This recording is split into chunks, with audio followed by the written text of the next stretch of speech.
West? Yeah, Are yeah, you in yes, sir, yes, sir. California? Yeah, You are. Okay. yeah. Now, are you from there originally? No, no, no. I'm a transplant man. 22 years. Yeah, I moved out here Mhm. initially as a production assistant in LA. Right. And that's how I pretty much got started. And then over the course of 2 decades, man, it's always been back and forth. I mean, I've done New Mhm. York, I've done Atlanta. I even spent a Okay. brief stint in Nashville, but it's always been LA and California for me for whatever reason, the Okay. wife and stuff like that. So, Yeah, yeah, yeah. I yeah, understand. I yeah. totally understand. So, Yeah. Yeah. ladies and gents, I'm so excited for this interview. Like for me, this is going to be a life lesson for me. So I'm here to take notes and learn from the sage, the old sage, the young old sage master, Dr. Doug, sir. I cannot sing your praises Yeah. enough.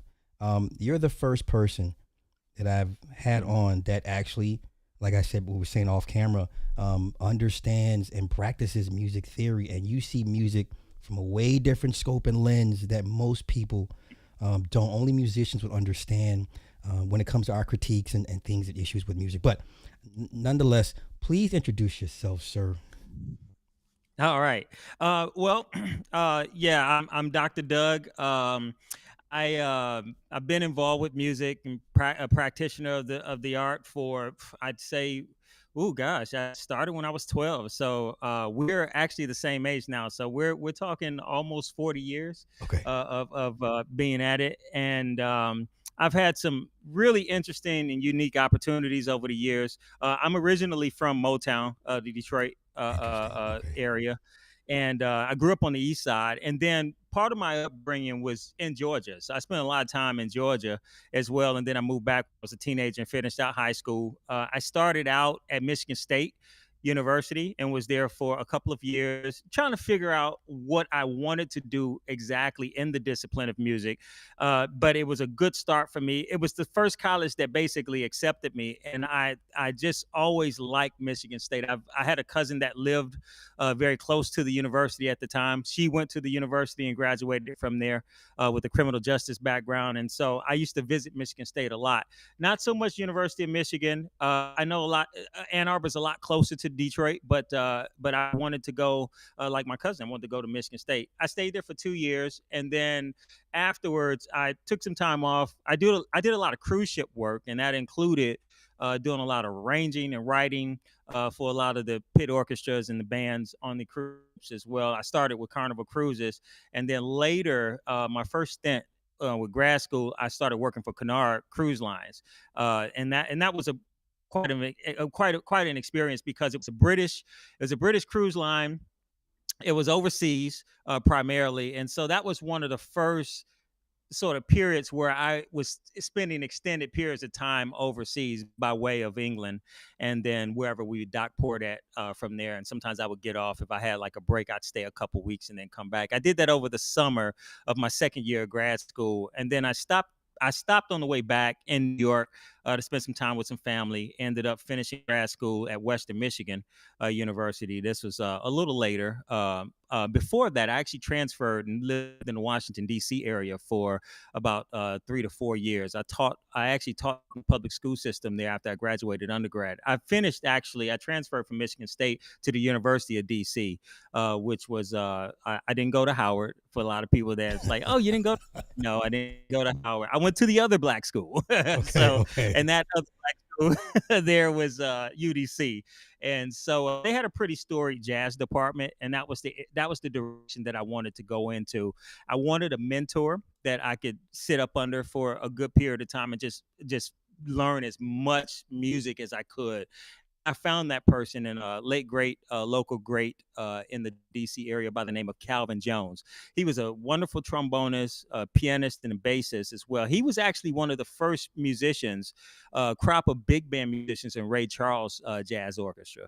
So I got to actually know a lot of Ray Charles book and music through, as well as a lot of other jazz standards in the genre as well. And from there, I used to go back and forth to New York a lot. So I spent a lot of time in New York as well, back and forth between the DC and New York, and sometimes Philadelphia too.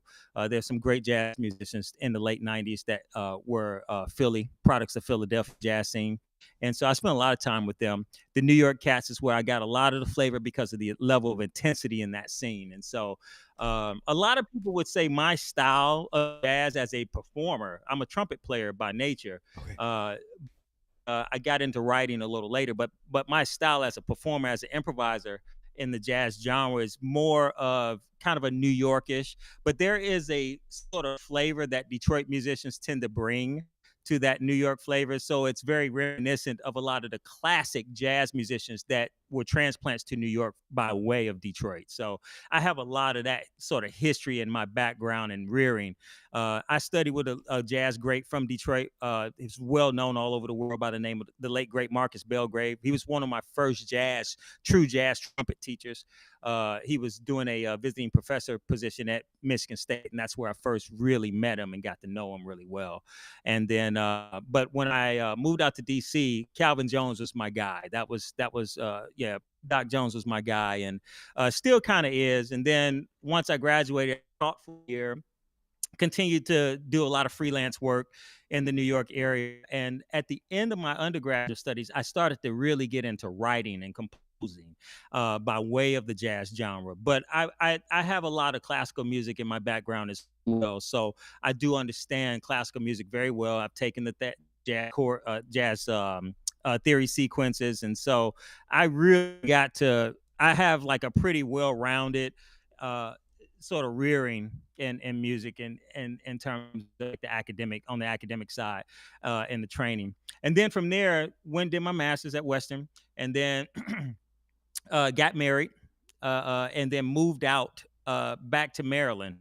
And my wife and I stayed in Maryland in the DC, right outside the DC area for about 10 years. And so while I was out there, I started to get involved in a lot of aspects of writing by way of jazz and a lot of chamber music. I did a lot of writing for chamber ensembles. And it's interesting because as a composer, a lot of times as a modern day composer, we tend to get involved in writing music for various ensembles. Ensemble is just a fancy word for group or musical term for group. Different ensembles, and the one of the last jobs I had for deciding to go back for doctoral studies, I was an associate music director for a community concert band. So this is all of the instruments minus the strings, basically. So you have all the woodwinds, pretty much all the brass, including things like euphonium, baritone, horn, and tuba, and then you have all the percussion instruments. The only thing that's really missing is the strings. And so there's a long-standing what's called a wind band tradition.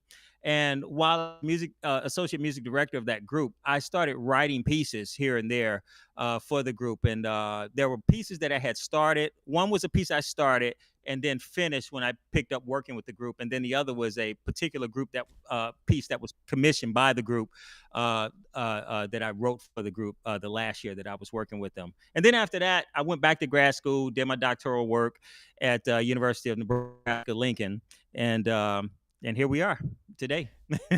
You gave me so much to pick from. Yeah. You never had aspirations to pursue it as an artist per se, as a recording artist. Did the bug ever bite you to do that? Yeah. So I did, but in the jazz world, I did do the sort of take the requisite route of going into the industry from the jazz side Okay. mainly, Okay. and so that didn't really work out for me. So I kind of failed at that. And just didn't know enough people to get my foot in the industry. So I shouldn't say failed at that, but I just ended up taking another avenue. But yeah, that didn't work out. So I started doing a lot of independent work. Okay. And so doing that independent work, and when you're an independent jazz act, you truly are independent. You don't have a distribution deal. You don't have all these like little avenues that can really get you. You have to hit the pavement and you have to run with it. And so, but that also means initially you have to pay for everything. And so that's pretty much what I did, and what I still do to this day. I do like it this way because it I have a lot of freedom. I can do things a certain way. I don't have to really write like anybody. So like when I'm commissioned to do a work, even for people in the industry, I'm able to add my own sort of flavor and style to a lot of that stuff. And because of this, I've been afforded some really unique opportunities that worked out really well. But I've always kept my ear to the ground on what's going on, and not just jazz, but the other genres as well. Now, and even world music and Latin music. I used to do a lot of Latin music work, a lot of salsa. I've Okay. done a lot of merengue work, a lot of Afro-Cuban jazz, a lot of Afro-Cuban, just Afro-Cuban music, from the folk side to the more involved, larger ensemble type work and stuff. So I've had a very unique experience, because I'm not so tied into the industry that way. Gotcha. Like a lot of people, when they get their jazz contract, that's pretty much all they do until the manager and the AR reps start to approach them and say, "Hey, look, let's go in an Afro-Cuban direction." No, I can meet someone and they can be like, "Hey, I've been thinking I'd like to do like a jazz big band version of Afro-Cuban works." And I'm like, "Well, I have a few arrangements already if you'd like to try them with your band." And then I'll just hand them over a copy, and they'll try, "Hey, man, that was really cool. You think you can write 10 more?" "Sure. Let me know what you're working with and we can work it out." And so a lot of stuff was just like, I have to get a bunch of representatives involved in the contractual section of the deal and stuff. I was just able to just do the project, and so we can get things done in like 2 weeks. There have been times where it's like, he'd be like, "Can you write 10? Can you write 5 more or 10 more?" I'm like, "Yeah, I got you." And then it's like, "When do you need them by?" "Well, I like to try to go in the studio in like 3 weeks." And it's just like, okay, so I basically got 2 weeks to get this done, and then to edit everything another week, and then we're off running. And that's kind of how it would work out. And so, it didn't have to take 6 months to do one project, that kind of a thing. So So, you always keep yeah. prearranged music like on deck. You keep a few in the chamber just in case. Some things, yes, some Okay. things I do have sort of ready to go. Now I've developed a small library of original works and original arrangements and stuff. So I definitely always have that on the big band side. On the chamber music side, not so much. Most of that stuff is pretty much made to order, Okay. basically. When I get commissioned to do stuff like that, yeah. Like if it comes to a string quartet, I have two string quartets that I've actually written that are original works. One has actually been lost. It's on a hard drive, so there's a funny story behind that. And then the other is one that I did my first year of grad school when I was at the University of Nebraska. So yeah, but yeah, I'll have a few things sort of ready to go, and I'll, like, on my website, I'll have things as samples and examples of what I do and how I tend to write and approach writing on my website and stuff, so people can always go there and check it out. So yeah. Can you explain to me what Mhm. exactly are you learning on the academic side of music that those outside of your field, your ilk don't know? Like, don't dumb it down for me. Like, Yeah. give me the highbrow version of it. Oh, sure. Yeah. So when you go through a typical academic program, even as a performer, somebody that just wants to perform and play music on their primary instrument or several instruments, if they play multiple instruments, you still have to go through a sequence of courses that prepare you for certain things in different scenarios. For instance, you have about four theory sequences, basic sequences that everybody, regardless of their discipline, in a music academic program, have to go through. There's about 2 years worth of theory that you have to take, music theory. So that's basically nuts and bolts and on the makings of music and how it functions, how music typically functions. And it provides a lot of answers for um, what's generally happening in music so that you can communicate that to the other musicians or to other students of the music Okay. a lot better. So one thing you get, I would say, is a lot of nomenclature, which helps to make things more efficient altogether. So, for instance, you ever remember seeing, there's used to be this commercial. It's called it's Unison is the company. And they used to make these what's called MIDI packs, these Yeah. sound files. Yeah. But yeah, yeah. And you get all these guys like, "Oh man, I got the MIDI chord pack." Yeah, yeah, Oh, yeah. That was all the rage, right? you hear, yeah. and so um and so you see guys that would do, like, for example, they'll be like, "Oh yeah, listen to this sequence here. I plug this in and like I'm already inspired." And I'm just like, "Well, if you knew about 2-5-1 chord progressions, this would be easy. The Okay. only difference would be the different keys that you would cycle the 2-5-1 chord progressions in through. Okay. So that's like what I mean by nomenclature. So like I hear something and it's like, oh, that's a 2-5-1. It's just like you already know what things are in terms of how they function, what they sound like. There's also a sequence of what's called oral skills, AURAL. Right. And so that's what we call ear training. And so that's to train the ear to listen for that type of nomenclature. So you learn how to properly describe things that you're hearing, but you also learn how to listen for those things that you're actually describing and that you're explaining to and that you come to know technically as a musician on the theory side of things. So oral skills is actually very important because music is a listening art. So Okay. you have to learn how to listen to it properly, so to speak. And I'll say properly as sort of a quantitative term, not so much qualitative.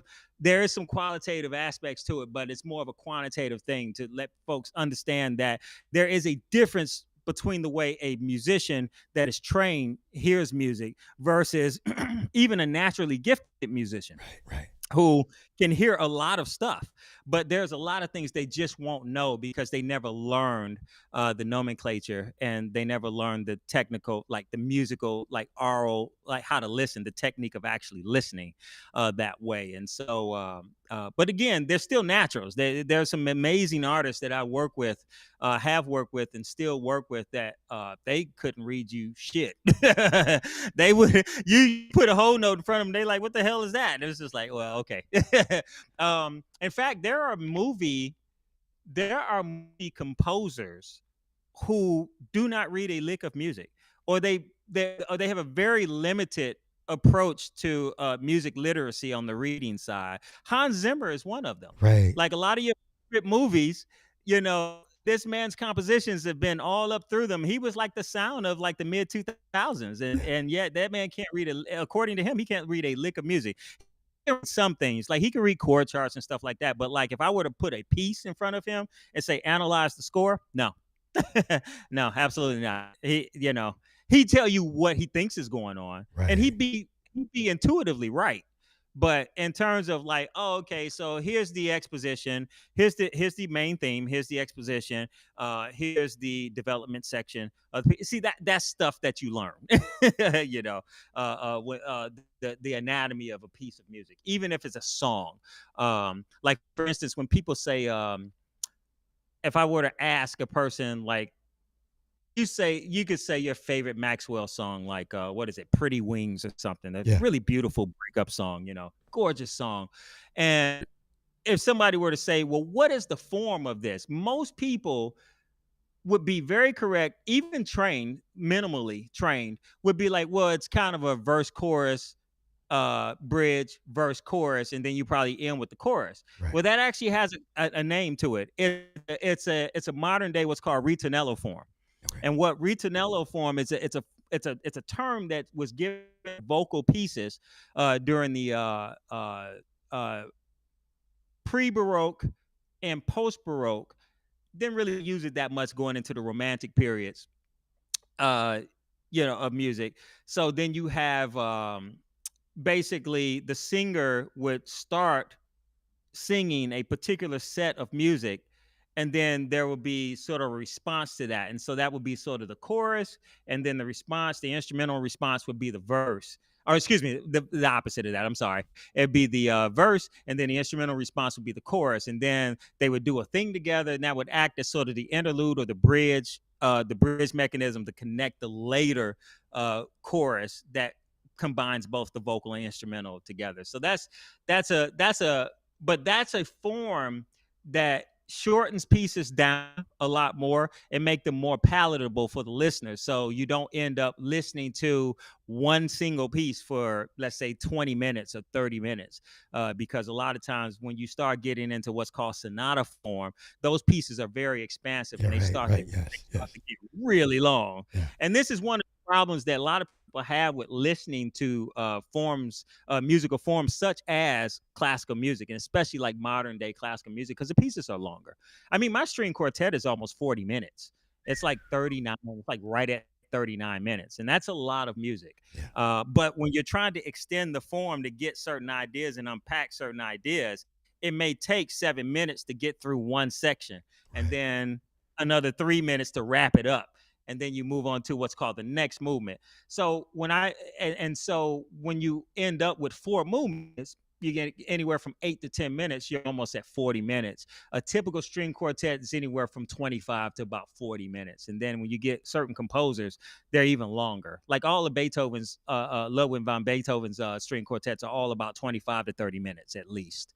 And so, he just wrote, even for his time, he wrote big pieces. Mhm. And he's the end of what's called the classical era going into the early romantic era. Right. That's another thing you get in music school. You get a lot of history of what went on, especially with music in the western part of the world. You get a lot of history on that stuff, and it's still not enough because there's so many things to sort of learn about particular styles and forms that you just don't get to cover within a semester or even a whole year of school. You still need a couple more years to study that particular subject or particular area to really get a grasp of it. I advocate for people taking theory, that people's theory sequences should last, especially with the theory side of it, Okay. should last about, I'd say, 4 years. 4 years. You should have theory all the way up until you graduate. I even say 6 years, like, because in 6 years, now you really get it.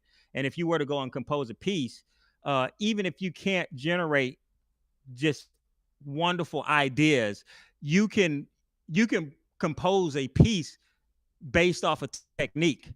I have a lot. Most of the work that I do, I am very fast with turnaround, uh, with writing commission projects and composing, arranging commission projects for people. And the thing is that in order to do that, that involves a lot of technique. There's a lot of things that you know. So when you ask me, do I keep a few pieces, sample pieces on deck? There's a reason for that, and that's one of the big important reasons is to have like technique ready to go because I can always defer to earlier pieces. And it's not even just my pieces, other composers.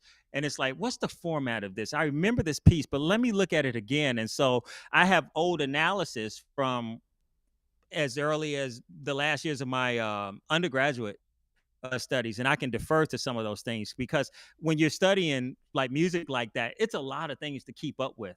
And the way to remember all this stuff is by practice. You have to practice this stuff. And the way to practice this, you have to write this stuff. You have to compose this way, a certain way all the time. And so when you're in high pressure situations where it's like, I remember one year, the last big commission project that I did that I had a short turnaround on was a large church.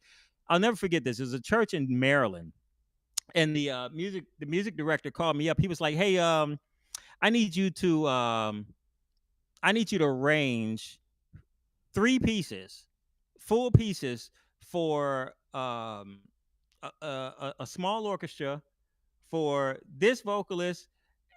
One was a female vocalist that had a medium to high voice. Then one was for him, to who has a medium voice, and then one was for another singer that had a high voice. Mhm. And they were all three completely different tunes. And he wanted me to basically transcribe them with the minutes allotted there, but he wanted me to do an original arrangement. Now this is very difficult because if I'm transcribing a tune, right? If I transcribe a tune, I basically just listen to the record, figure out what's going on harmonically and rhythmically, and then I just basically write it as is on the record. Gotcha. Now it has its pitfalls, excuse me, but that's one of the easiest things to do for a project because it's just what it is. Like when I play it side by side, if it's especially if it's in the same key, there should be no difference. And so there was a CC Winans record. It was, I think it's the record's called His Gift. And this is a big, long, slow gospel piece called Alabaster Box. And and they wanted all the orchestrations, but I didn't have the same instrumentation. Uh so so I had to basically improvise on the arrangement. So first thing I had to do was instead of trying to hire a clarinet and flute player, for I needed to hire two saxophones that double. See, this is like when you have that experience with writing like this Yeah. and writing in these different genres, you understand this. So I don't have to go out and get a saxophone player, another saxophone player, a flute player, and clarinet. So I took care of four instruments by only having two Sure. Yeah. that play all four instruments. Mhm. So these are the tricks of the trade that you learn by studying with someone and getting that technique. Now, you don't have to know this. You don't have to learn you don't have to go to school to learn this. But I would recommend, if you don't go to school, to find some and you want to learn this, find someone that specializes in this kind of work and study with them privately. That's like the next best thing, and it's probably even better because it's very focused. Like, this is one of the reasons why I wanted a mentor when I was going to undergrad, because it's like I can get very focused stuff and get really good at certain things that I definitely want to be good at. And everything else, I just take it along the way, and get better at those things as it comes. But yeah, and every one of my scholastic situations, I basically had a mentor. And it gets easier to have a mentor when you're at the graduate level, because usually when you audition for the department, you have to sort of get selected to be in. Mm. And uh and and and it's funny when it makes me think of that conversation all this week about Cheyenne Bryant's degree and stuff like Yeah. that, Yeah. Yeah. and how, like, when Corey Holcomb was saying you have to get selected and chosen to be a doctor. Not only that, you have to get selected to be in the program, and I'm Okay. talking like when you've already been in the program. So, like, for me to be a master's candidate, my last year of my master's degree, I have to write what's called a master's thesis, and then it has to be accepted by my main teacher. And if it's not accepted, I don't get to continue as a master's student until that thesis is accepted. And then once it's accepted, then then I can continue my last year studies with my proposed teacher, as a master's study. And it gets worse at the doctoral level, because at the doctoral level you have to come up with a title, then Mm. you have to come up with some sort of short proposal on that title, and then you have to pick four committee members. All have to be scholars in their own right. They don't all have to necessarily have PhDs, but it's better if they have PhDs, or in our case, DMAs, so Okay. Doctor of Musical Arts.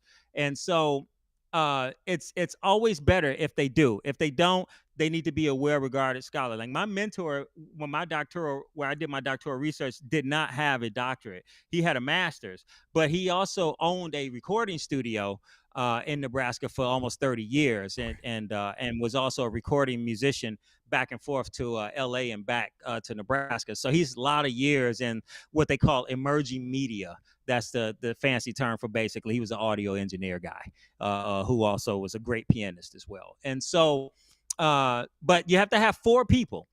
Three can be from your department, and then you have to have one completely outside member from your department. They can be attached to the university or a Mm. university, but they have to be outside of your, because that's the objectionality. That's the objectivity piece for when they're reviewing your dissertation and your final project. And so you have what's called an oral exam, to show that you can handle the proposed dissertation, Okay. but it also shows the quality of the research that went into your oral exam project. So for me, I had to compose a piece. I had 6 hours to compose a piece for a specific instrumentation, and it needed to be as much as I can. There was no time limit, but again, I'm kind of fast with writing because I have all this arranging and composition experience and orchestration experience. So I just composed a short piece,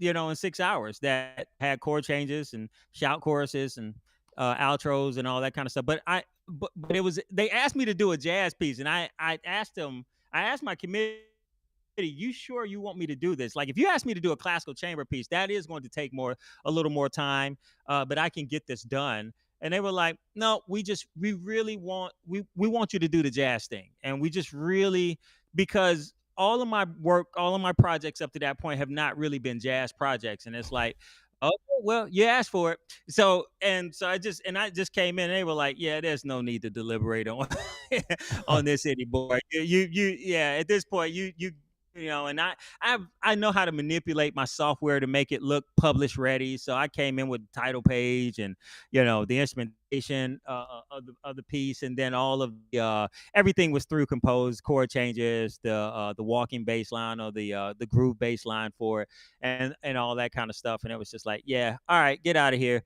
Go ahead and finish your project. We'll see you next semester when we have to review it and watch your recital footage and go from there. But yeah, so those rigors are things that you have to go through as a graduate candidate, and some people, they just decide they don't want to do it at a certain point. And they'll and I don't blame them. If you feel like you just don't want to go through that, it is a lot. It is a big ask of the student to do that.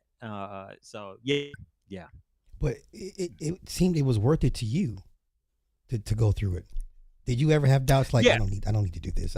I'm good enough without doing it, or you just there's another way to prove yourself, or what was your mindset for that? Yeah. So for me to do the graduate stuff was primarily for teaching Okay, at the college level. That's the reason why I did it, because I wanted to be really involved with students and teaching students at the collegiate level. That's really the reason for sort of the graduate studies. And I mean, you could still teach with an undergrad degree, but it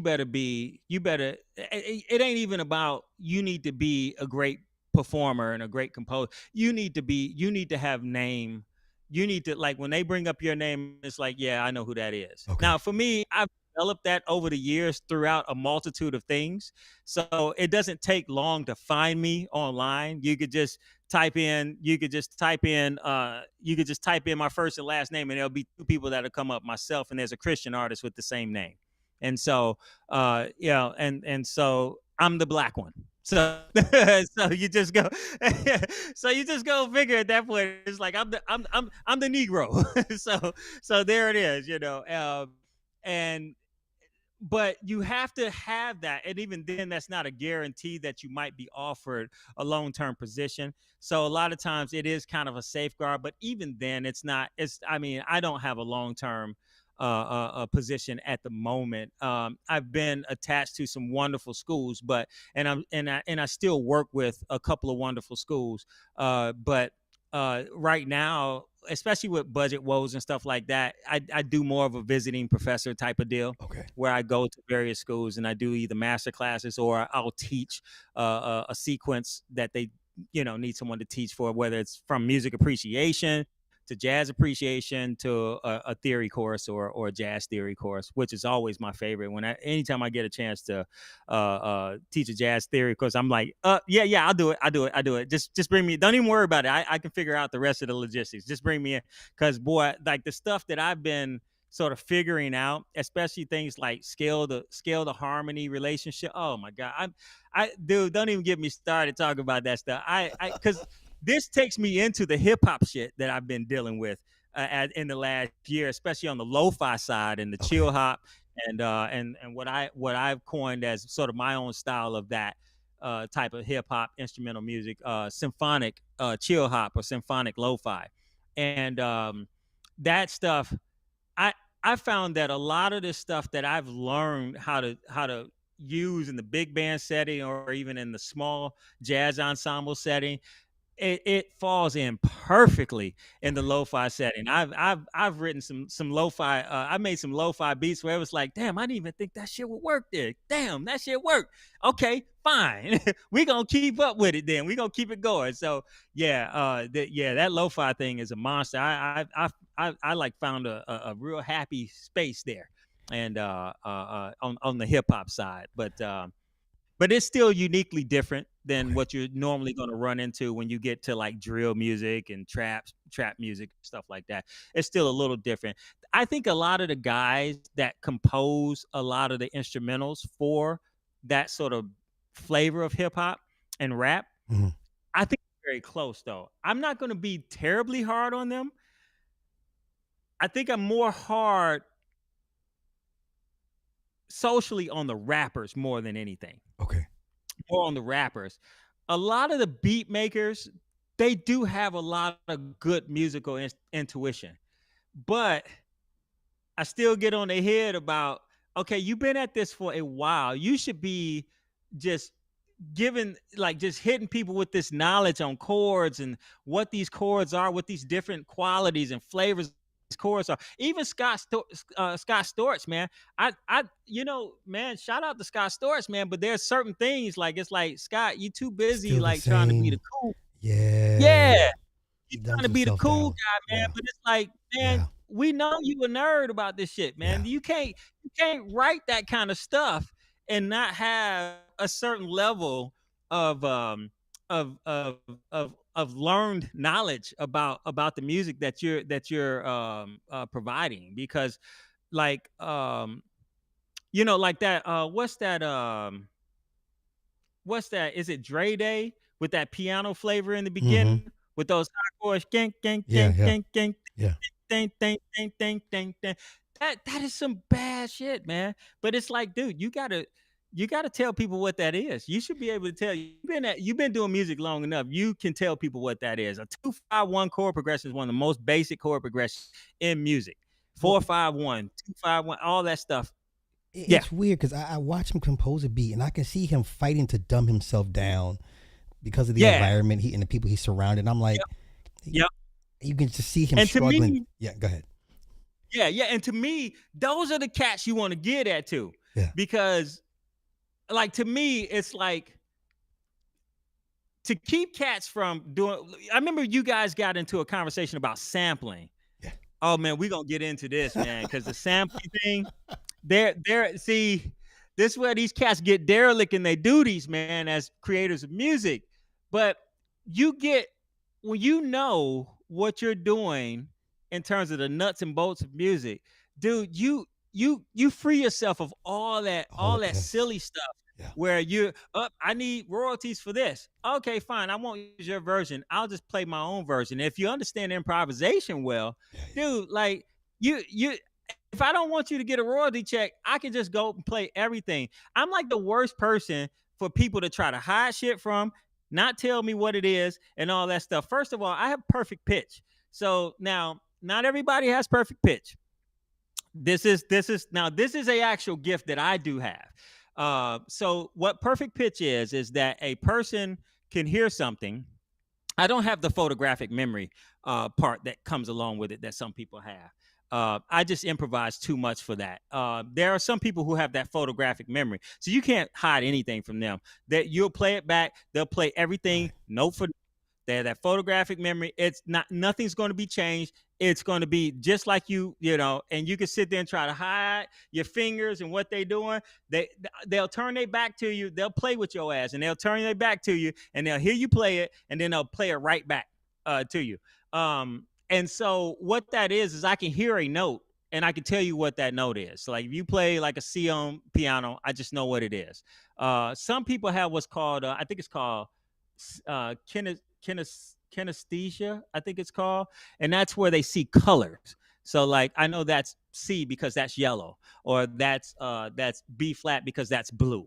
Okay. I see blue. I don't have that. That's actually a condition that people have, and but it's, and in fact they wonder if, like, that has something to do with the autism spectrum. Yeah. But people that have that, it is, they're fucking brilliant, man. I'm sorry, excuse my language. They are No, you're freaking good. Yeah, brilliant. yeah, yeah. They are super, super brilliant cats, man. It's like, I don't even understand that condition. But for me, I just know what it is. They used to call it absolute pitch Okay. because there's a point where you can tell. I can say that's a 440, or that's a 432, or Mhm. that's a. It's supposed to be. So for me, I don't get into the tuning numbers. But I can tell that it's anywhere between A440, A445. I can tell that's supposed to be an A, but it rings almost like A flat instead of A, but it's supposed to be A. And so I know where the pitches are supposed to be in terms of intonation, which is basically playing in and out of tune, performing in and out of tune. And so I know where that stuff is supposed to be. And um, so when I hear things, I just know what they are. And as I've learned jazz theory, jazz composition, and jazz improvisation at all the different levels, um, I've been able to also tell chord changes. So like even if you don't play what's called the bass note or the root of the chord, I know that that's usually an A minor. And depending on how you move the chord, it's like, oh, okay, that's A minor to C7. Like I could just call out the changes. I don't have to have the reference points Mhm. for the change. Now people do, they have to sit at the piano and figure it out. I've written a lot of pieces on the Greyhound bus on the way to a gig, and have showed up. I remember when I was in the BMI Jazz Composers Workshop, and there was a lady that's like, "Yeah, I have perfect pitch, but it doesn't really help you out." And I was like, "Bullshit." And she was like, "What you mean?" And I was like, "Dude, the example I just brought into you, I wrote that on the bus here. Like, don't tell me that perfect pitch don't help out. This shit is my cheat code. Sorry, this my cheat code. I be up in this boy bad boy. I be like, what's that again? Rewind that. Oh, okay, I got that. And I just write that. I just write it out. And that's how I was able to test out all my ear training courses or my oral skills choices. I didn't have to really take them necessarily. And so there are some steps, and even in music school I skipped because of perfect pitch. But it didn't make me the best musician necessarily. And in a lot of my school situations, I still had to work at some stuff. I Okay. had to get better with the perfect pitch. I had to be able to tell certain things altogether. But overall, I still had a lot of the same work when it came to writing pieces and writing for the various instruments. It's just a tedious process. When I come up with an idea, I have to imagine, okay, who's playing this idea? Is it going to be the flutes, the clarinets? And if I write out the clarinet part, okay, the flute part, what's something that I can actually write above it? So there's a lot of decision making that goes into that. So it's a very involved and tedious process. That's one of the reasons why pieces, like long through composed pieces for large ensembles, take years. Sometimes they take months and years sometimes for composers to work out because of all the decision making that they have to do. But then when you're writing for other people, you don't have that kind of time, and so it all becomes technique at this point. You have to know what are your categories, and there's a whole system to writing. Like for a trombone section, I got three instruments. I have a bass trombone, a first and second trombone, so there's three trombones. If I'm going to Am I going to go root position, harmonies, or if I'm not going to go root position in some kind of movement, what categories is that movement going to fall under? Is it going to be the seventh in the bass? Is it going to be the third in the bass? Is it going to be the fifth in the bass? Is it going to be root and tenth? Between the bass bone and the second trombone, you have to make all these types of, and then you got to go, okay, now for the trumpets, now for, and then you realize for an orchestral piece or a wind band piece, you've only written four measures. And you're trying to write a 10-minute piece or an 8-minute piece. You got a lot more music to go. So you have to almost be a glutton for mental punishment at Okay. this point, uh, to start writing pieces for ensembles like that are I'm more cu- than 10. I'm curious to know, um, Hmm. outside of your musical scope, is there ever a time when you have to dumb yourself down to give the client or whoever what they're asking for because what you initially want to give them is going to be too much for them? Is Yeah, that ever? yeah, all the time. Okay, All really? the time. Yeah. I've all the time, and I've been in some industry attached. I say industry adjacent situations where that would be the case, and I may write something for a singer. This Okay, happens with vocalists all the time. okay, I'll write something for a singer. I'll try it out with vocalists that I work with normally, but they are skilled, very highly skilled vocalists, so they can sing this stuff with no problem. If I were to take that to Destiny's Child, I might have to back off on some things, okay, certain notes. I might back off. It's still going to be fantastic. They got lovely voices, of course, but there's certain things that it's just going to be too hard because in the time frame. Now, if we had months to get this down, then I would expect the ladies to sort of hear where this is going, and they're going to get excited about it, so they're going to go learn it. But they got 3 months to get it down. But if we got like 3 days, nah, okay, it's not going to work. I'm gonna have to pull that back. And usually, what I do in situations like that, I actually had this happen last year. I was doing a composer's spotlight featured composer and music director, guest music director spot for the Reno Jazz Orchestra out in Nevada. And we were featuring a vocalist who's a local favorite and great drummer. Actually, the guy's a great drummer, but he has a wonderful voice too. And I did a R&B shuffle version of the Christmas song, the Mel Torme, "Chestnuts Roasting on the Open Mm. Fire" song. I wrote that in a key that was too high, a little too high for him.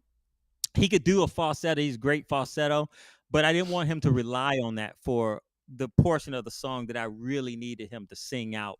And so I had to take the piece back and take it down a fourth. Okay. Now in my notation program, I have a transposition tool that will do that, and it took 5 minutes to do it, but it took another day to go through and surgically fix some things within the woodwinds and within the trumpets Okay. as well, and some of the bone voicings as well. Now, luckily, this was a short enough song that I could do this, and it didn't require a whole lot, but it did require a little bit of surgery, and so I had to go back in there and make some decisions and stuff like that. But I got it done. It was just you just take a half a day's work and just kind of go through and get it done. The playback tool on my notation program works really well. Plus, I have sampled instruments in the playback tool, so they sound as close to the real thing as you can get. Still artificial, but it sounds very close. It's not like before, like in early 2000s when you use playback and it was like everything sounded like a 8-bit video game. But they've come a long way now. And so yeah, I've had those situations where this was one situation where this was just going to be too much. And so I had to dial that back and change the key and stuff, and then it worked out really well, and then everything was cool. But yeah, I've had situations like that where I had to walk in there with two versions of the same piece just in case. And I always do that. A lot of composers and arrangers don't do this. They'll Okay. just look, just get through it. I'll bring in a revised edition. I always safeguard myself on doing that because I'm an independent person. So if I got the call, I don't want to have that proverbial knee jerk reaction of like, I'm just going to get another arranger to come. Yeah. Nope, got another range. I got another one right here. We can just blow through this one and get it going. So it's a way to kind of safeguard myself to increase my value for what it's worth for the assignment at the time. So yeah. Let me ask you. This may be a loaded question. Oh yeah, I- go ahead. Is jazz the superior genre of music? Oh. I ask because for two reasons. Yeah. Every Uh huh. person that learned jazz swears it's jazz or die, right? And for me, Yes. some of my favorite guitarists of heavy metal bands, jazz, they Yes. grew up in jazz and their Yes. solos Yes. phenomenal. So I'm asking you, Yeah. That last part of that you mentioned, heavy metal guitarist. So guitarist, and when I was working on my doctorate, this guy is cold. His name is Dr. Malachi Million. He is insane. I used him on like a lot of my projects that I could use him on. He is a metal head. In fact, his dissertation was on the merging of metal and jazz, and it's a really wow, interesting subject, and it's some wow, intense stuff. And this is like free metal, so okay, it's like out of time, and it's just all soundscape stuff. um I would say two. I used to think this. I used to be a jazz purist that I would say yes, and then everything was secondary. okay, I don't hold to that as much anymore. There's some of that I hold to, but that has more to do with me. I don't. I think it's more of when you talk about the direct application of all of the theory, all of the musicological or music history stuff that you've learned, all of the sort of social stuff that you've learned through that history to be high level, a high level jazz player. The only way you're a high level jazz player is you have to be a high level improviser. okay, That's the only way. That's the way we measure greatness in jazz. Your your improvised solos have to be brilliant, and the way we know they're brilliant is that everybody and their mama probably has learned Freddie Hubbard's solo to Bird Like, Okay. or Lee Morgan's solo to what's that ballad? I think it September in the Rain or something like that. But or Louis Armstrong, even going back to Louis Armstrong's West End Blues introductory solo. You like these are brilliant solos. And then if you're going to continue in that lineage, you have to get close as you can to that level yourself. And so that's one of the reasons why most jazz players would just say, yes, jazz musicians, especially jazz improvisers, are the most skilled uh, musicians out there, because of, in order to be considered good, you have to, there's so many things you just know intuitively or academically. And most actually know it, even if they know it academically, the theory stuff, they Mm. know it intuitively first. Okay. And I mean, to get to that level, it just requires a particular level of skill, that even to be a good jazz composer, um, you got to know what the fuck you're doing, man. You just got to know what you're doing. You just, because the pieces sound, they have a particular level of sound to them. You know what chord progressions work. You know what the slick changes for people to blow over or improvise over Okay. are. You know how to write for the trombones. You know how to write for a trumpet. Um, in that program I did last year, I did a swing out version of Winter Wonderland, and it had so many angles to it. I had a crazy modern introduction to that. Went into uh the counter melody was just as slick as the actual melody, and favorite melody that everybody knows. And I just was able to put together some really slick stuff. And then I had slick musicians playing it too. These guys were phenomenal, just brilliant musicians. And then I wanted to throw in a sax solo, where it features the saxophone section just playing a bunch of lines that I composed for them. And then we went out with this sort of quasi, sort of, what do you call it, breakbeat hip hop, early hip hop, Mm. kind of uh, boom bap thing, with these triplet things happening in the toms for the drums. And it just worked out really, really well. And in order to do an arrangement like that, you just gotta know what you're doing. You just got to know what you're doing, and it requires a certain level of skill, and theoretical knowledge, that you you're not you can't just pick that up, unless you got really good ears. You got Mm. to have, like, I'm talking like you probably never sucked at your instrument. You know what I mean? Like to me, like a guy like a Prince is an anomaly. He would be super dangerous if he were a jazz musician. He'd be so dangerous. Like if he really learned how to swing and how to like rhythmically play jazz, and with his intuitive like giftedness, he would be ridiculous. He would be like he'd be I have no doubt that a cat like Prince would be like on like a Pat Metheny level, or Pat DiMartino, or a George Benson. Like that's a name everybody knows. People don't Yeah. understand George Benson, cold ass jazz Yeah. musician. Yeah. People don't understand that motherfucker. Like he is the modern jazz guitar. Like, Okay. and anybody that says anything different, they don't know what the fuck they talking about. Well, Sorry. I'm glad you said that. Can you listen to a mainstream artist like a Prince, and can you gauge their level of how much theory they know by listening to them play? Oh yeah. Oh yeah. Especially with singers. Oh Okay. yeah. Oh yeah, yeah, yeah.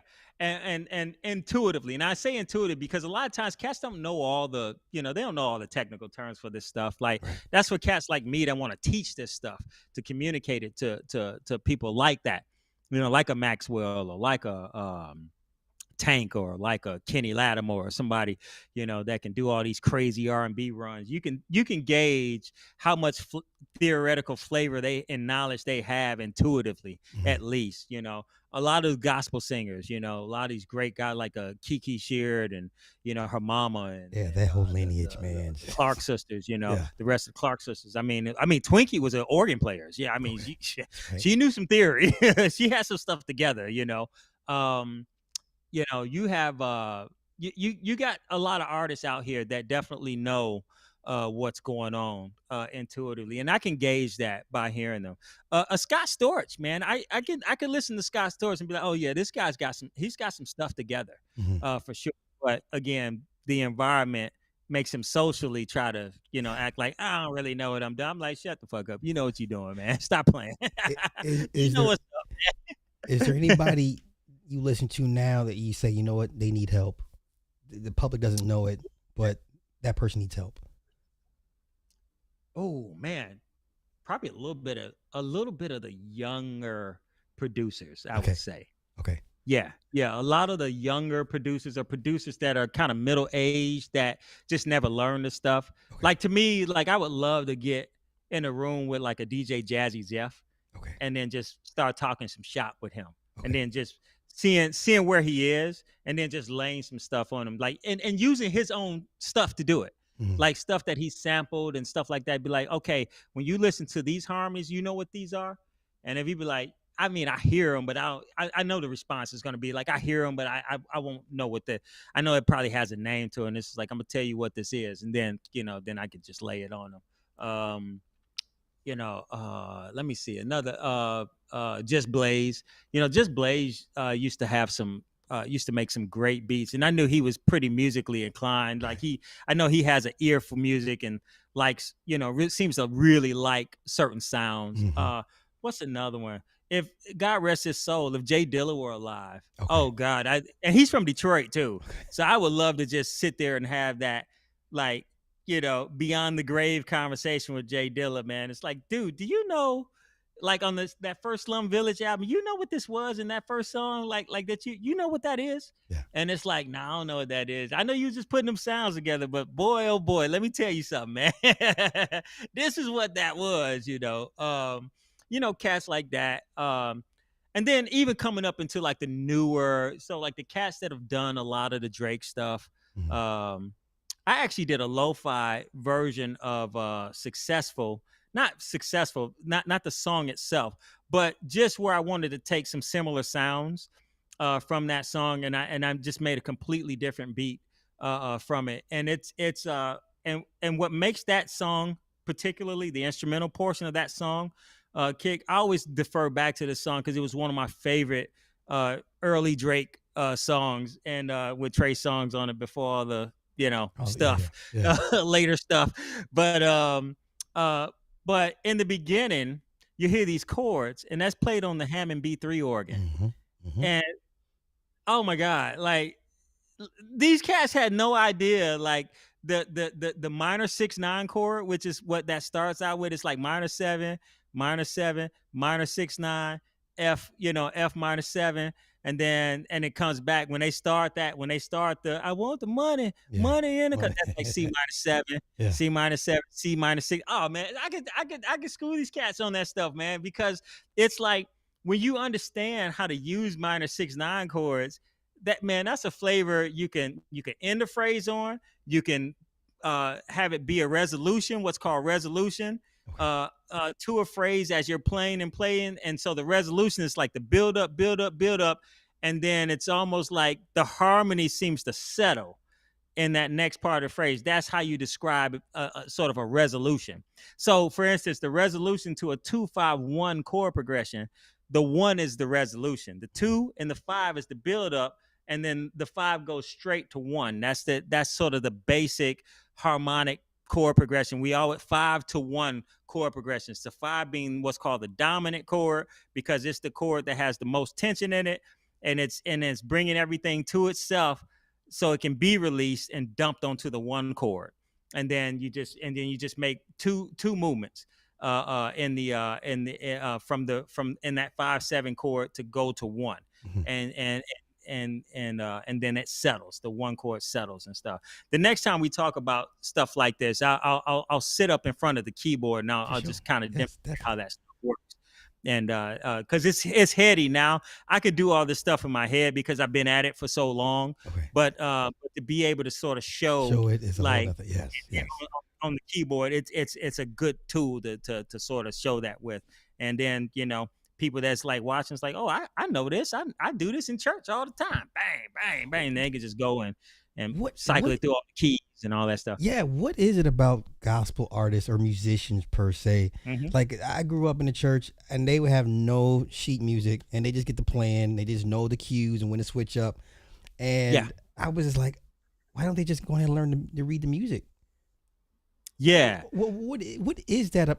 What is that? Explain that to me yeah. as a doctor. So so this is my bone to pick with a lot of gospel artists Okay. because and I often start with this.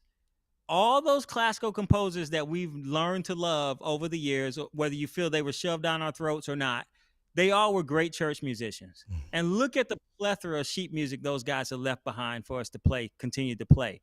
If you are an original artist and you play gospel music, you are absolutely derelict in your duties to not do yourself the favor and justice to learn how to read music and write music. Um, Not just the hymns and the hymnal, but to actually be able to write all this stuff. Because some of the most intuitively gifted artists that I've ever worked with were raised in the church. That's right. Even some great jazz musicians. There's a great jazz musician. If you go check out this album, there's an album called Gumbo Nouveau by a recording artist from New Orleans. This was my guy. I used to listen to him so much. His name is Nicholas Payton. Okay. This mofo is he's one of the baddest. He's probably one of the baddest trumpet players of like modern time, like in terms of his technical prowess and his harmonic genius and just intuitiveness. He is insane. Mhm. But he in this band on this record, he uses this great jazz pianist. His name is Anthony Wonsey, Wonsey. This dude was raised in the church, and you can hear it in his playing. They do a version of the New Orleans classic song called Lil Liza Jane, and they play this. Nicholas Payton, that him, Tim Warfield, they play incredible, incredible solos.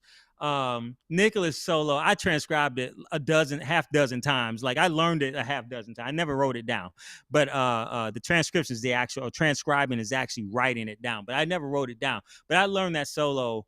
Every time I would forget all the little entry, I'd go back and relearn it. And just a brilliant solo. But um, Anthony Wanzi's solo is on this song is one of the slickest jazz pianists, swinging jazz, modern jazz pianists you are going to hear. This guy comes straight out of the church. Now he can read music, um, but a lot of church musicians like him, they just never really learned to be that sharp at reading music, Okay. and a lot of it is because people are such naturals that that's just something they just never get to. Right. And then there used to be a school of thought.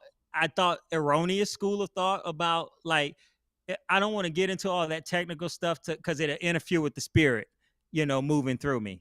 And the problem, and then I hit the church cats with, well, you do know the Bible talks about God being a God of order, right? And learning technique is a part of that order.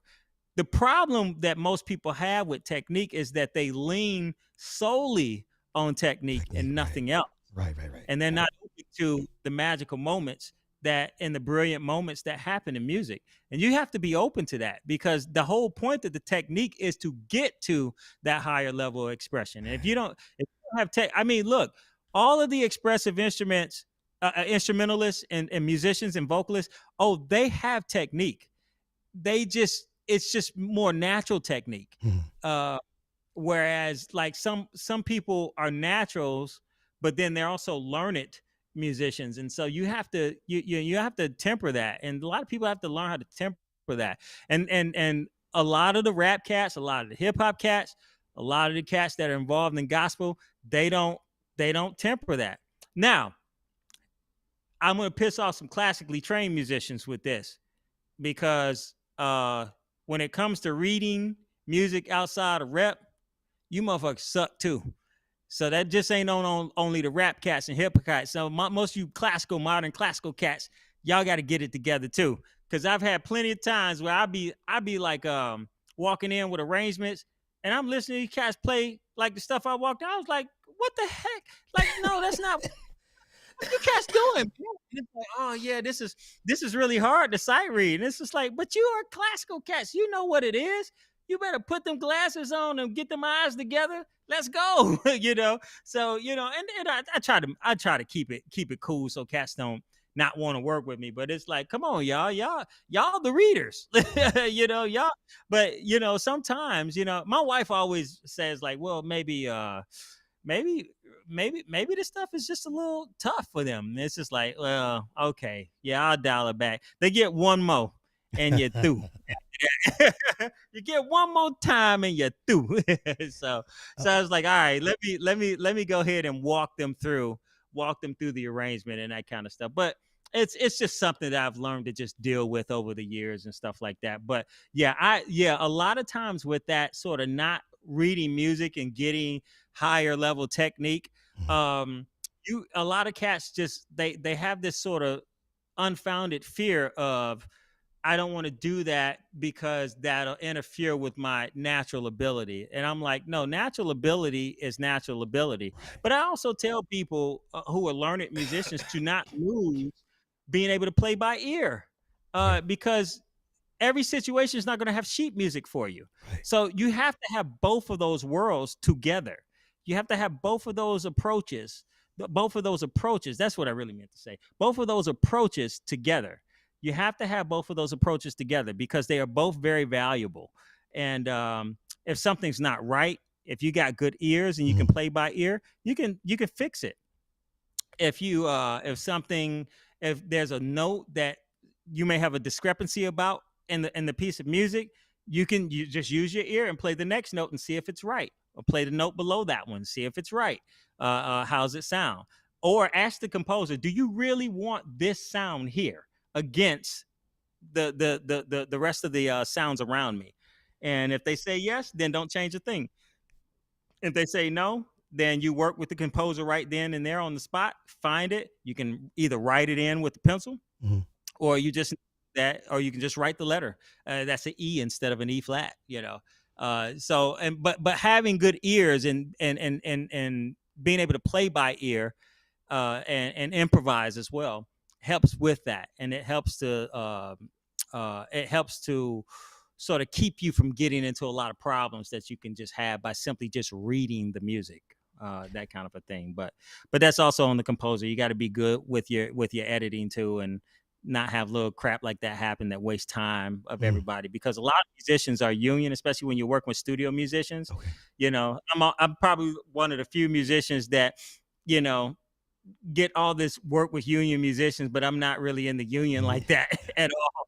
And but you walk in there and you got a time limit. You know, you got an hour to put this all together, and which means we're gonna have 30 minutes of rehearsing the arrangement, and then 30 minutes to actually record a couple takes of it. And we Right. only get two takes, and then the rest of that is like that's it. And but the onus is also on the musicians to be capable enough to do that. And if we have bad takes, we will take a break for 2 hours and come back, and there will be wherever those bad takes were, whatever section Right. those bad takes will be in. There will be different musicians sitting in that section when we come back from that break. It's very cutthroat, but that's just the way it is. On that side, on the recording musician side, a studio musician side of the industry. That's just kind of how it is.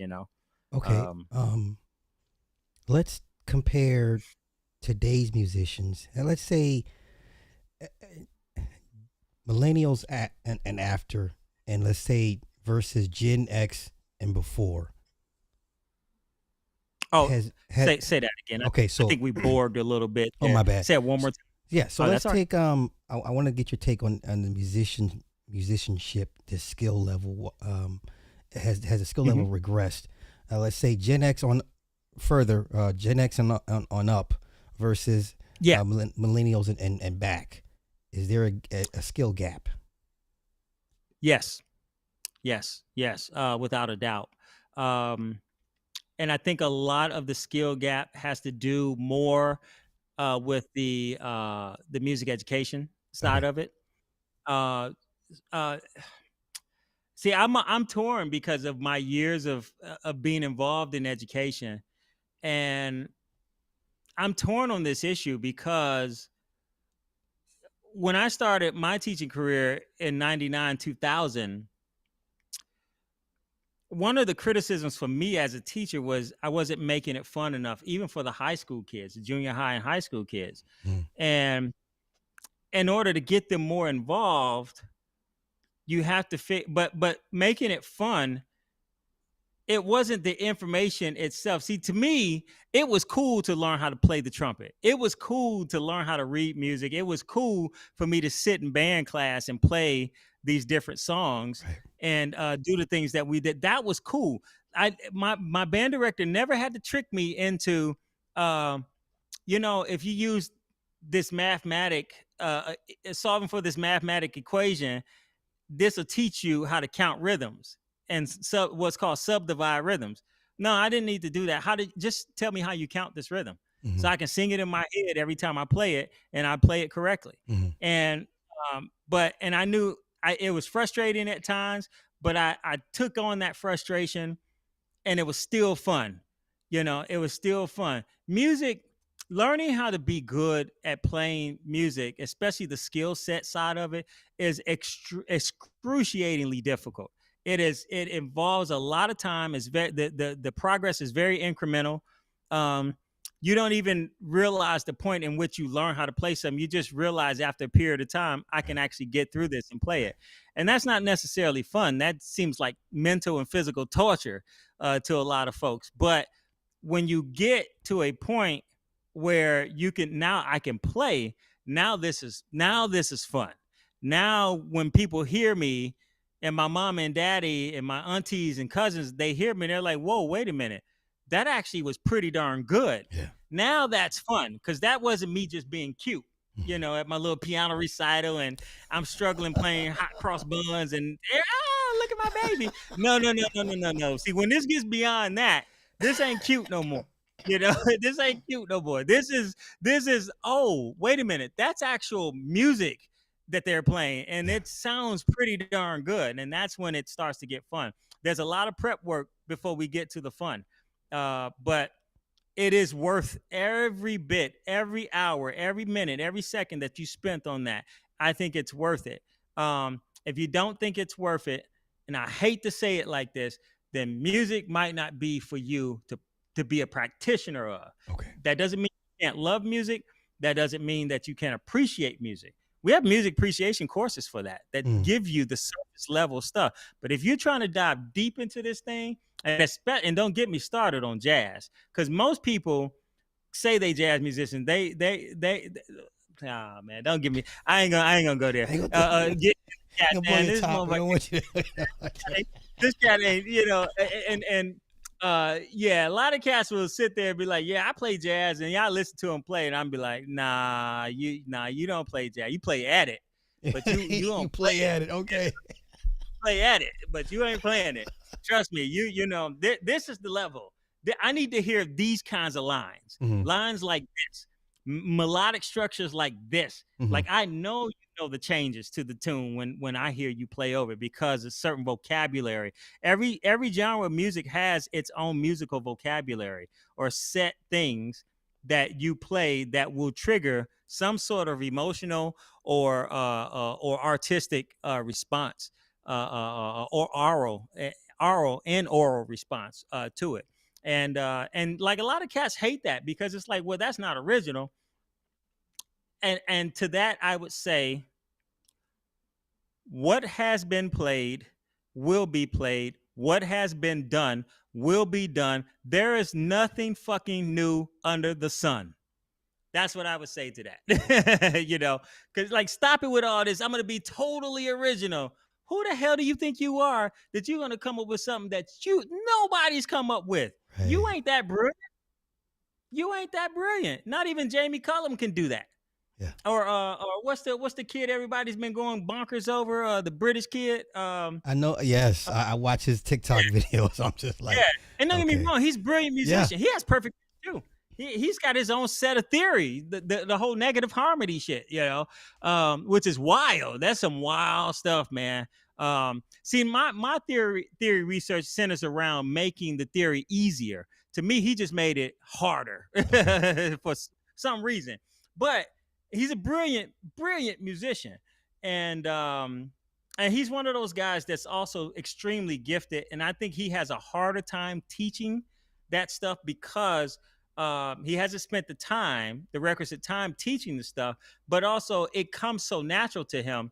It's really hard for him to relate to a struggling student. I right, really don't think this guy's ever. I think he was a child prodigy. Child prodigies they have to learn to teach. yeah, They have to learn to teach, and then they become dangerous teachers because they know everything. yeah, um, I know you and Dr. Thunder butt heads a lot, and I love listening to you guys go back and forth whenever y'all do. It's fucking hilarious. I love it. I love listening to you cats, and love you cats when you get into it like that.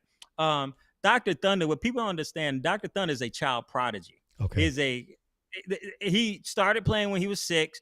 He released his first independent recording project when he was 9, okay, and he's been making records ever since then. And he learned to teach the things that he teaches, and he he is people don't understand how, like, people saw his I think it was the loops. It was like a little thing where they got to do like from the cheesiest rock songs to some of the like hair band stuff where it was just like, but it was him playing bass and stuff. And people understand he's not a bass player. Like, they see him playing guitar, see him playing all this stuff on guitar. He's not a guitar player. mm-hmm. He's a woodwind specialist. That guy's a saxophone player that Saxophone, right, plays right, right, okay, brilliant flute, brilliant clarinet, brilliant bass clarinet. Like that dude, like, on the saxophone, he's one of the baddest motherfuckers in the world. Like, literally one of the baddest motherfuckers in the world. He's an endorsee of several instrument companies that make the instruments that he plays, and even a couple of guitar companies as well. I think he's with Ibanez, if I'm not mistaken. I have to ask him again. But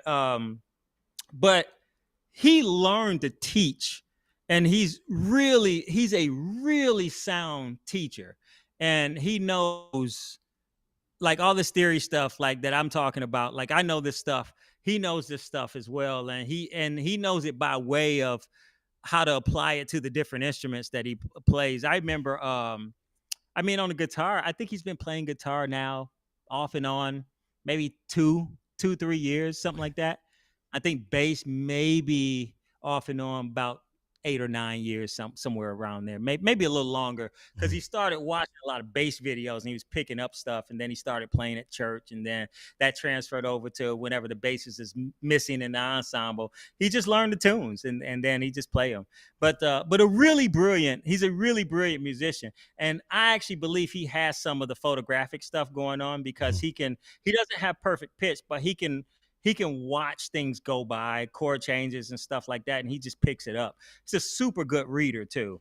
And people like that tend to have this sort of sight, like there's like no delay factor between the sight and the actual playing Mm, aspect. I remember I was doing a big band hit where he was like the lead alto player in my big band one time, and he came in off of another gig. I knew he was going to do this, so I was already prepared for it, and just came in and just read the lead alto book, like just read it down, just insane. Like, people like that, um that can give you first, second, third, fourth, fifth good reads mm, like that on written notated music. That is kind of rare. That is kind of rare. You usually have to do what's called rehearsal takes in the studio right, and then go into that. He doesn't really need rehearsal takes. Um, the only way he would need rehearsal takes now, and I'm just gonna pick on him now because we're old niggas now, is because he's older okay, and maybe can't see as well as he okay, did in his 30s. his Okay. 20s and 30s. That's about it. I'm wearing glasses now too. I think he does. I think he's got a prescription now too. So it's like one of those things. But aside from that, like, um, I but he's one of those musicians who can play by ear too. And I actually think it's more amazing because I have perfect pitch. He doesn't have perfect pitch, but he can still hear his way through things and it be the right stuff. And I, Mhm. I actually think that's more amazing because it's like you don't know what those notes are, but yet you're still playing them. And it's just like, well, I have a good relative pitch, but I'm like, that still doesn't cut it. I know cats who have good relative pitch. They can't hear a dog barking if he was barking in his ear.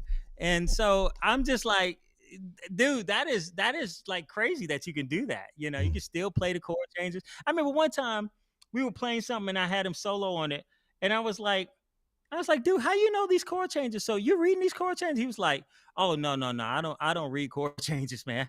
He was like, that's a certain cat that only reads chord changes like that. I don't do that. I'm like, get out of here, man. Yeah, like the cat like has like a phenomenal ear. Like he just has a ear for music, and but he always had been like this, like since Mhm. he was 6 and 7.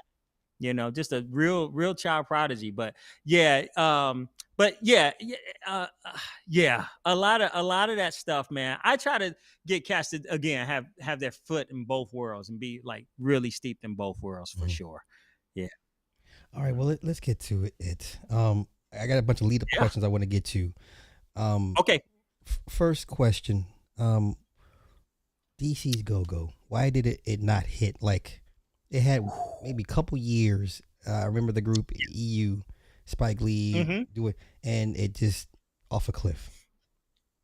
Yeah. So DC Go Go is a staple in DC. It's still probably one of the most popular forms, if not the most popular forms of music, still to this day in DC. And they even have a new version of Go Go because the version that most people know of Go Go is the Godfather sound. So that's the Chuck Brown sound that led to Yeah, the yeah, EU. yeah, yeah, yeah. So most people know that boom, boom, boom,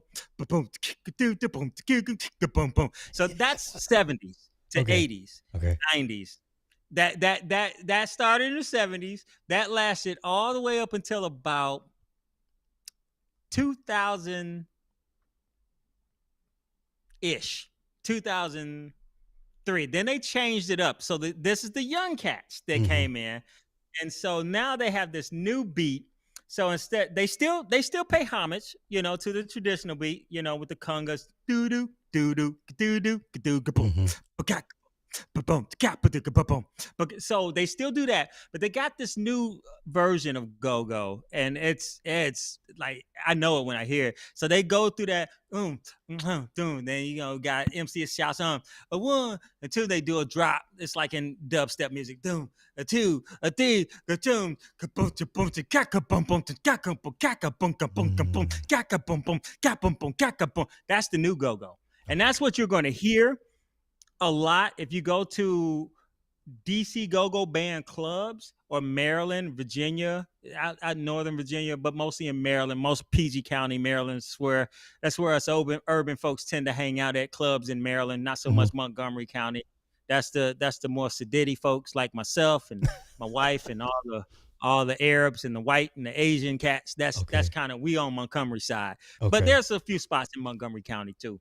But that's what you're going to hear. And a lot of people from out of town do not recognize that as go go, Okay. but that's go go too.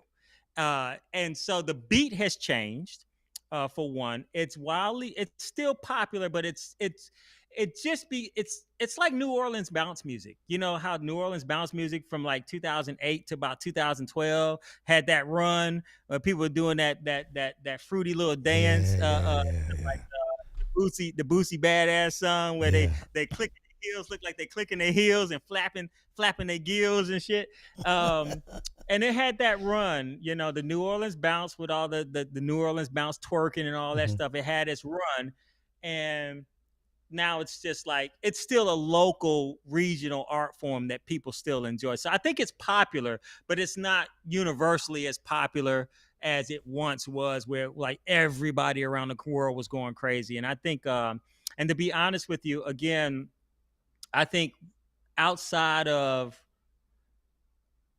certain bands like Chuck Brown, EU Band, Rare Essence is starting to get a lot of shine now, but they've been around for a long time. A lot of those bands just never they would go back and forth to regions a lot, and then maybe they'll travel over to Japan Okay. and then back to the. They wouldn't make that run around the world in a lot of places, except for like Chuck Brown. But Chuck Brown was also a jazz artist. He was a great jazz vocalist too, beautiful voice. And but like bands like that would make that worldwide run. And so like a lot of the certain styles and genres of certain styles of music and hip hop, they made like a worldwide run. And they're still wildly popular, maybe in some pockets of Germany and so on and so forth. But I just think after a while, it's like any kind of flavor, it just kind of loses a little bit of that national flair, and then other styles have come up. The other thing too that go-go bands compete with in terms of staying nationally recognized, in terms of its popularity, is they're also competing with the new rap cats coming out, Okay. because there's also DC cats that are coming out. But like when you take somebody like Wale, who I think is from DC, he's not a go-go artist. He could have did go-go, but he's like a straight um mainstream kind of artist. Well, a lot of It's his not really. first album, a lot of go-go esque. That first single he did with Lady Gaga was like, okay, I see what he's doing here. Yeah, yeah, yeah. Now, I'm glad you brought that one up, because that particular one, that was sort of almost that Go-Go actually almost had a little bit of a resurgence, Right. like from that album. And you know what? Believe it or not, A. Marie kind of brought it back a little bit She with did her It's one This One thing. Thing, That's right. That's right. That's right. because that beat was based off of the go-go sound. Wasn't really a go-go beat. The only go-go part of that beat was the bump, do do that. So it's the use of the congas. I hear what you. Yeah, yeah, yeah. I can hear it. I can hear it in my head. Yeah. Yep. But all that other stuff, the hits and stuff, that was like street beat. That was more like street beat kind of stuff. And so but there was a kind of a, even the producer that produced that beat, he was like, yeah, I'm a DC cat, and so I had to throw some go-go in there. I was like, yeah, that's yeah. And yeah, so I just think it just became a thing where a lot of the artists kind of stayed relegated to the local and regional DMV area, and then they would go and do a gig in Atlanta. They might hit Kansas City, but more Atlanta, maybe Chicago, maybe Detroit, and then they're back in DC. But they didn't continue to do that. Let's go to Germany. Let's book something in Germany. Let's go to Amsterdam. Let's hit France. Let's hit Italy. Let's hit Spain. Let's hit Portugal, Hmm. and then let's even hit the Scandinavian countries. Or the not the Scandinavian countries, the Slavic countries, and then come back, and then let's hit like the various Asian countries that we can get into, not have no problems, do our gigs, come back, because there are Asian cats. I just saw a TikTok the other day where a cat was like, "What is this beat called?" And he's playing that. I was like, you and everybody. I went straight to the comments because I know niggas know what this is, Right. because that was 70s. He was like, what was it? Like the congas, doop, doop, doop, doop, boom, doop, boom, the boom, boom. I was like, dude, if you don't know that's go go, come on, man. What we doing, man? That's go go. And Cass was like, yeah, that's sounds like DC go go. And it was like, yes, it's not the new go go. I made that distinction. It's not the new go-go beat, but that beat, that's classic go-go. Like, come on, man. You could have just went online and searched that and found this. Like go-go is that, but I think again they associate go-go with DC, and it kind of just stayed home. Well, what's Um wrong with that? This is what I don't understand. This is where yeah, I get pushback. Okay, bounce. It didn't go mainstream like it should have. It go the same way. We can name 10 other genres of music outside of urban esque that never went absolutely. mainstream, and they're okay with it. I don't understand why it's is it not okay? Maybe it's just not for everybody. I don't know. Help me out with that. That me. I've heard people say that. I've heard people say that. In fact, one of my good friends that the first time I moved to DC to finish out undergrad, he told me about go-go before I even heard it, and he was like, "Yeah, it just ain't me. It's the same thing over and over. Song be lasting about 10 minutes." And I'm like, "Well, do you listen to house music?" And he was like, "Yeah, but I like that. This ain't for me." And I was like, "Okay, fair enough." And so I think it kind of goes. It comes with that. For some people, it's just not.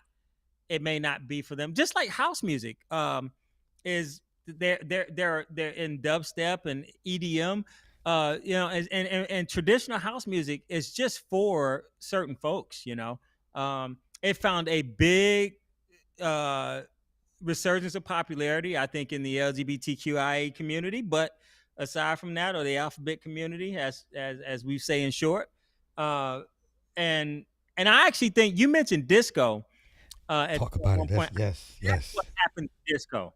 Yeah. I think that's what happened to disco. The gay community ganked that shit, and it's theirs. And I think that's if you want disco, Wow.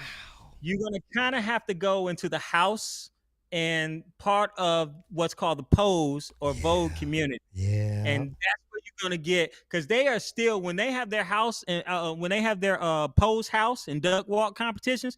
Sometimes it's remixes of classic disco songs, but sometimes it's just the disco song itself. Oh, It like Donna Summers is the queen, you know. Yeah, like there are shrines to Donna Summers and some of these pose houses. This woman is no Donna Summer slander is ever allowed. and, okay. and, Well, and I have an extension to what you just said. I sure. felt like disco was the last great musical genre for black folk, right? Really gave Mm, them a chance to really spread out and show the musicality. Yeah, we got Casey and Sunshine and Bee Gees, but that was black folk, right? And then when that yeah. backlash in '83, Comiskey Park, I Yep. remember as a kid watching this shit, them throwing the records on the Yep. baseball. Disco sucks. I think Yeah. they let white folks scare them out of claiming disco, and then the gays said, you know what, you don't want it, we'll take it. And we're gonna keep it, we'll treasure it, we'll nurture it, we'll keep it alive. You know, I think that's dude, I think that's kind of a brilliant observation there. I think that's interesting that you say it, you put it like that. I relegate it to the backlash, but I never thought about black folks allowed themselves to be scared Yeah, or to this scared out day, of yeah. ask a black person in our age about disco. I love disco, and most people are like, but why do you not like this? That was, some of the best. Yeah. Those bass lines and oh my God, Sylvester and Yeah, never yeah. Oh mind that they yeah. were The gay, drums. but Hell, yes. hell, the drum sounds. The drum sounds are still. I just bought a sample pack from Native Instruments. It came out a year and a half ago. I bought it. I waited about a half a year, and then I finally picked it up. It's called Empire Breaks, Okay. and you can't tell me that some of them drum sounds ain't disco. That dude, like some of them, the street beat samples they put them. I was like, oh, this is total freaking 1970s disco drums, Yeah. man. In fact, on the last lo-fi single I released, I used one of the drum sounds. Okay. Completely a 70s. It's a Yeah. completely 70s track. Yeah. And I was like, you know what? You know what boom bap beat would be great with this? Boom, cap, boom, boom, cap, boom, boom, cap, boom, boom, cap. There's like I could think of maybe 10 songs I've heard in passing and from the 70s that use that beat. Yeah. And then and I was like, oh, this, and then I used digital time to do the breakdown to go into the Okay. chords where I have the tuned toms. Like I had those in there. And that was it. That was the only electronic sound. The rest was just that dull 1970s dick. Man, that shit is used all the time, man. And I then you think see what happened. Go ahead. Go ahead. It's weird because then you see these old documentaries, Donna Summer, and then the music gets to Yeah. playing. You're like, holy shit, Yep. I remember. And the feelings and Yeah. the wave come back. I'm Yeah. like, y'all forgot like this. Some of these songs, man, and the sounds. I mean, this is where I mean, for what it's worth, all that sort of modern day harmonic stuff that you hear in like the house music, early dubstep, techno stuff, Chicago's brand house, Detroit brand house, man, like, I mean, you think of that. What is it? Who's that? Who's that gal that sings that? La da dee, la da Oh, da, la da Crystal dee. Waters. Crystal Waters. Yeah. Yeah, man.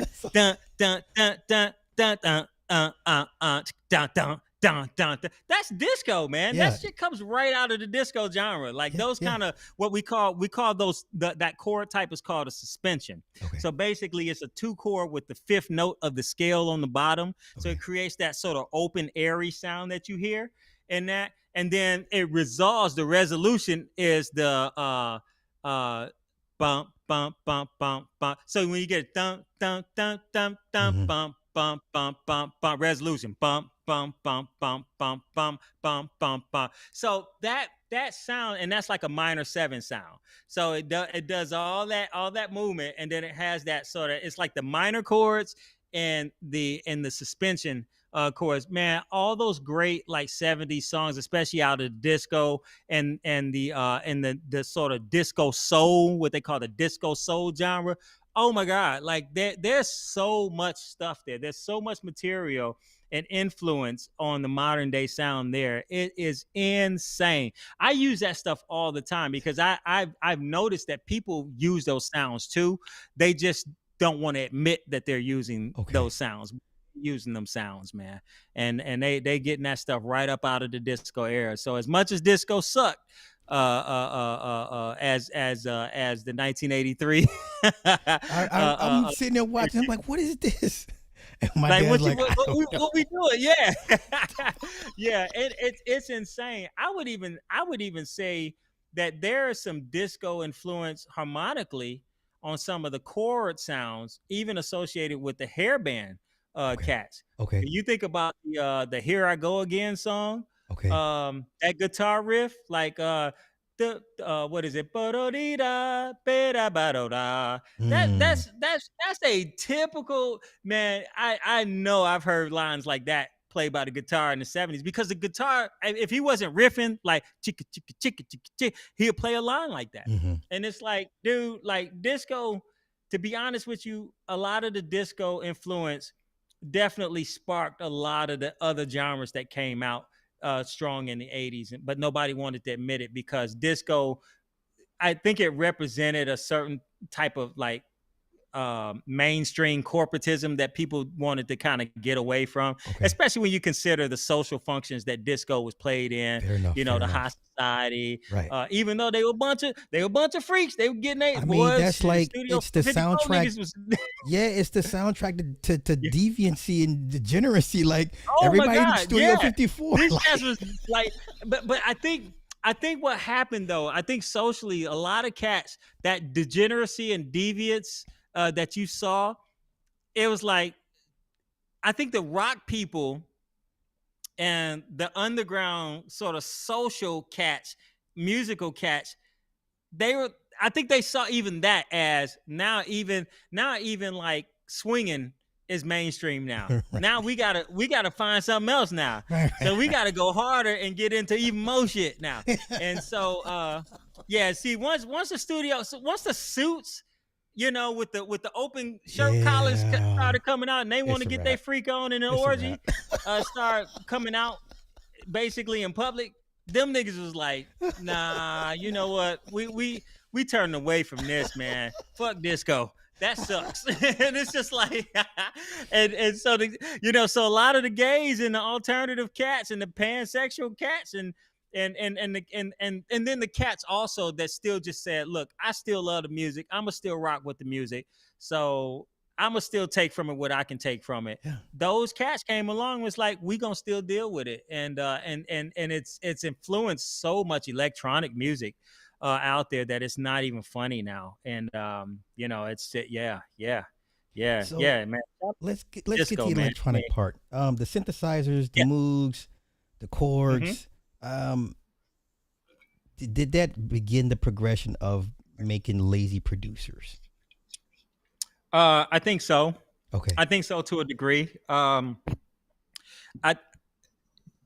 and the unfortunate part is not somewhere along the line there was a total disconnect from producers saying, you know what, I'm going to go and learn the things, the nuts and bolts of this stuff that I've made my complete livelihood off of, learn the nuts and bolts of this and really start putting it together. Okay. And I think that but because the synthesizers were able to do so much for you, because like you got to keep in mind the synthesizers were able to mimic certain sounds that you can bring to music Right. that you just weren't going to get from normal band and orchestral instruments. Uh-huh. Even if you use tools, there was efficient ways to record tools and creating sounds by putting them through filters and all this kind of stuff. And so I think it made them lazy on the musicianship side, Okay. but on the skill level side, in terms of being able to record certain things at certain frequencies, create certain sounds, I think that up to a point, they became they basically took those skills and applied them somewhere else. And so while they were lazy on the musicianship side, they became very astute on the side of creating new instrumental sounds. This is where people like Kraftwerk and all those kinds of groups that came into play. The early house music DJs that were able to say, okay, I'm gonna take a sampled sound of this and add this to this to get that knock that you're gonna hear Yeah. after you hear the Yeah. boom, boom, boom, boom, and it's a knock. It's not another skinned drum Mm-hmm. as opposed to like a conga or some kind of bongo drum. But no, that's an actual knock that you hear from like let's say a hammer hitting a screw on the head Mm-hmm. or something like that. So Cass was figuring out how to record that kind of stuff and figure out how to like sample those kinds of sounds, electricity and stuff like that, Yeah. zaps from Yeah. electricity and stuff like that. And so while the theoretical knowledge, yes, lazy on that end, but then developed another skill set on being able to record and create sounds that hadn't been brought to the music before. So I won't ride them too hard on that, except on the theory knowledge side. The disconnect is you never went back to learn that stuff Right. to Right. make that music even more creative and more artistically sound that you could have done. Well, no, I agree Yeah. because I remember we were coming from the ASR 10 and we knew who used an ASR 10. You know the certain sounds, and then when the Yes. the Korg Triton came out, it was like, oh, the heavens opened up and gave us Oh a Triton, yeah. and you couldn't tell Yeah. us shit. Oh yeah. Yeah. That So, chord Triton boy. Whew. And then here come Yamaha with the yeah, motherfucking motif, man. I holy was cow, like, Lord yes. have mercy. Oh my God, man. Eh, I have a Korg M50, which was Okay, kind of like its throwback flagship to the Triton. But I used to want a freaking Yamaha so bad, man. I used to want that Yamaha motif so yeah, bad. And because I'll tell you, so I was working at a church one year as the instrumental music director, and I at the last minute, the pastor's wife wanted to sing. What is it? Who could imagine from the preacher's wife okay, soundtrack? I'll never forget this. And so I scored up this thing and I was like, wait a minute. The keyboardists are going to be playing this. I don't have a flautist to play this, a flutist to play this. So this is going to have to be done on the motif. So I went in, I was like, where is that flute bank? And I found the flute bank that I wanted. yeah, So I wrote it down and I even notated it on the sheet music as that. And they were able to read it too. Now I made them read music, but they got it. That flute sound and that woodwind, that flute and that clarinet sound on that Yamaha motif was one of the best at the time that I had ever heard. The Korg Triton was fantastic, but this one, they sampled flute players oh yeah, to yeah, yeah. get this sound, and then Had to, and then had the to, vibrato on it. yeah, Oh, good lord, yeah. so killing, and the strings. Oh, They were the best synthesizer with the best string sound. Now, I will say Korg kind of had one up them with their dark legato strings. Hmm. Their dark legato strings would, oh my god, it's ridiculous, man. But the string sounds, the solo strings on the Yamaha, oh my god, the Yamaha, good lord, Yeah. that keyboard, they're still selling that keyboard Yeah, I was for about a to say lot. we never got Yeah. through all the sounds. We've never No, got to that no, point where we use not all by a the. long. Even the rack, because the Yeah. rack had all the sounds. It Yep. just wasn't a keyboard, Yep. and that rack was a monster. Yeah. Oh my god, yeah, Yamaha and Korg, man, too. Yeah, but you had, and then of course, if you had an MPC, you had all the makings to do a studio record. You could Yeah. do a studio record. You just Yeah. had to learn the equipment. So I think also the knowledge of the equipment is something that a lot of producers were are just so skilled at. I'm just so skilled at. There's a Korean woman. She's from South Korea. If you get a chance, check her out. Her name is Ironclad is her name. Okay. As her moniker. Okay. And she does performances on the MPC, and she does all these sort of like beats that she makes, but she performs the beats. Okay. And so when she's going, and she goes from beat to beat, she knows all of her sounds. You just see her hitting the buttons, program, and then she's got the sound boom, boom, boom, boom, boom, and it's just like all this stuff, and I'm like, dude, like, no, I'm not doing that. I'm not doing that. No, you ruined it. You ruined the whole. Yeah, man. It's like, I'm not doing that. You messing it up for those of us trying to get into. But she's playing the MPC. She's got that rolling. I think it was the SMK 404. Okay. Joint that you see all the cats like K Fresh and all them using. Yeah. She's got that. She's playing that, and she'll be doing that that sort of stop motion where it's like do do do boom, and then oh man, I was like, yo, this chick is wild, man. Like That's too much like she work. playing it like I'm playing my trumpet. Yeah. And just killing it, and it's just like that's like another level. Now, if I were to ask her, you know what a 251 chord progression? No, I don't know what that is. She might, because she is from South Korea. Like, let me back that up. She might know it. If she knows it, that's because of the music education over there. Okay. Because they tend to be pretty savvy when it comes to the nuts and bolts of music. I have met some Koreans that don't necessarily play like piano or bass or anything like that, but like you get to talking some nuts and bolts about chords and stuff. They have some idea of what that is, and so they aren't quite as lazy as a lot of our American and some of our European producers are when it comes to that. Okay. Now, what's funny is with the musician, this is the musician's sort of Achilles heel, like myself, that is a learned musician, and that is absolutely no skill when it comes to using those tools unless you're a keyboardist. Now, most keyboardists and pianists do know these tools because a lot of times every producer is expected to play a certain level and a certain amount of piano. And so pianists by default are, I mean, they know what a triton is. They know what a motif is. They use them all the time. The Kurzweils, they know, you know, they know those keyboards because that's a part of their work in a lot of cases. And so they tend to be very savvy when it comes to that equipment.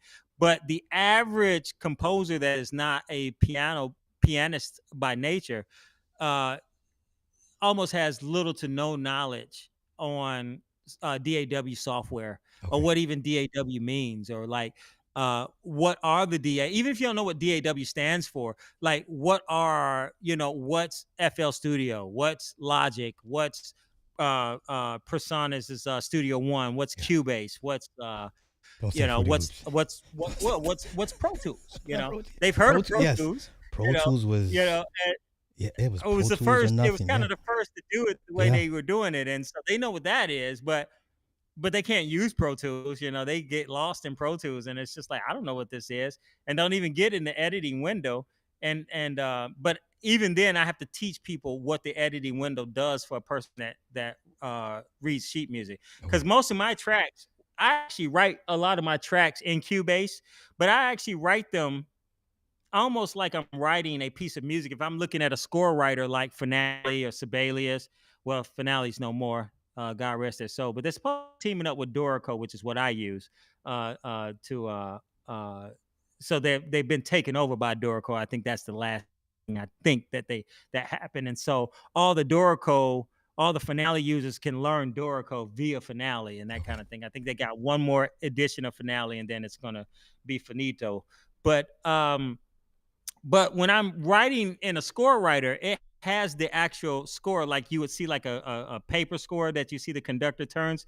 And so it's laid out like that. So then I Gotcha. just use what's called the palette, tool palette, to input the notes on the staff and stuff like that. Now, if you go to a DAW or your DAW software like FL Studio, every one of them, even what's the one everybody's crazy about? I think they have version 12 getting ready to come out. Ableton.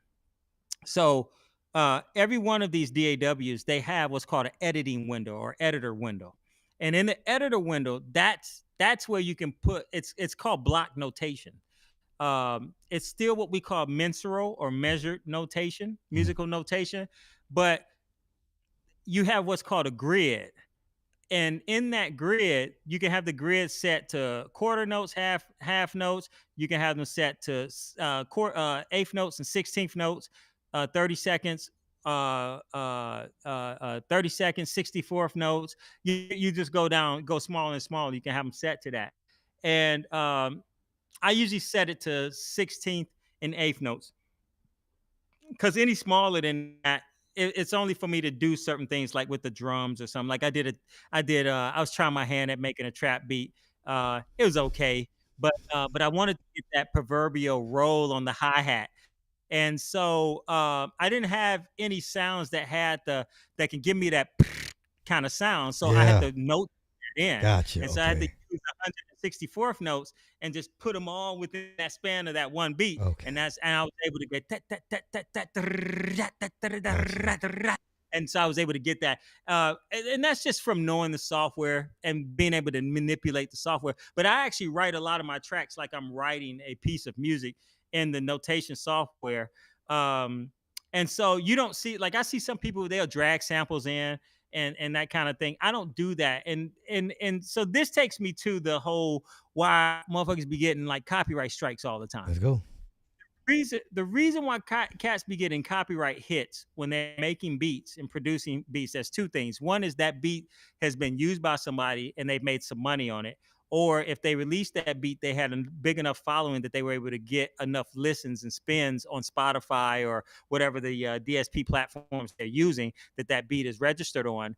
And so the creator, or it's not even the creator of the beat of sample idea itself. A lot of times, it's the company that that does the MEC license and the sync licensing for usage of that sampled, and they're hitting the creator and saying, "Hey, this has been used over here, got a certain number of spins. We're going to either send a cease and desist, or we're going to be like, hey, this is the share of what you owe this artist for creating that particular sample idea."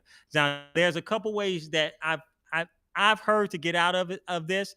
I've never had to, because I use what's called one shots, and you can't really copyright a one shot like that because that's just you singing a note.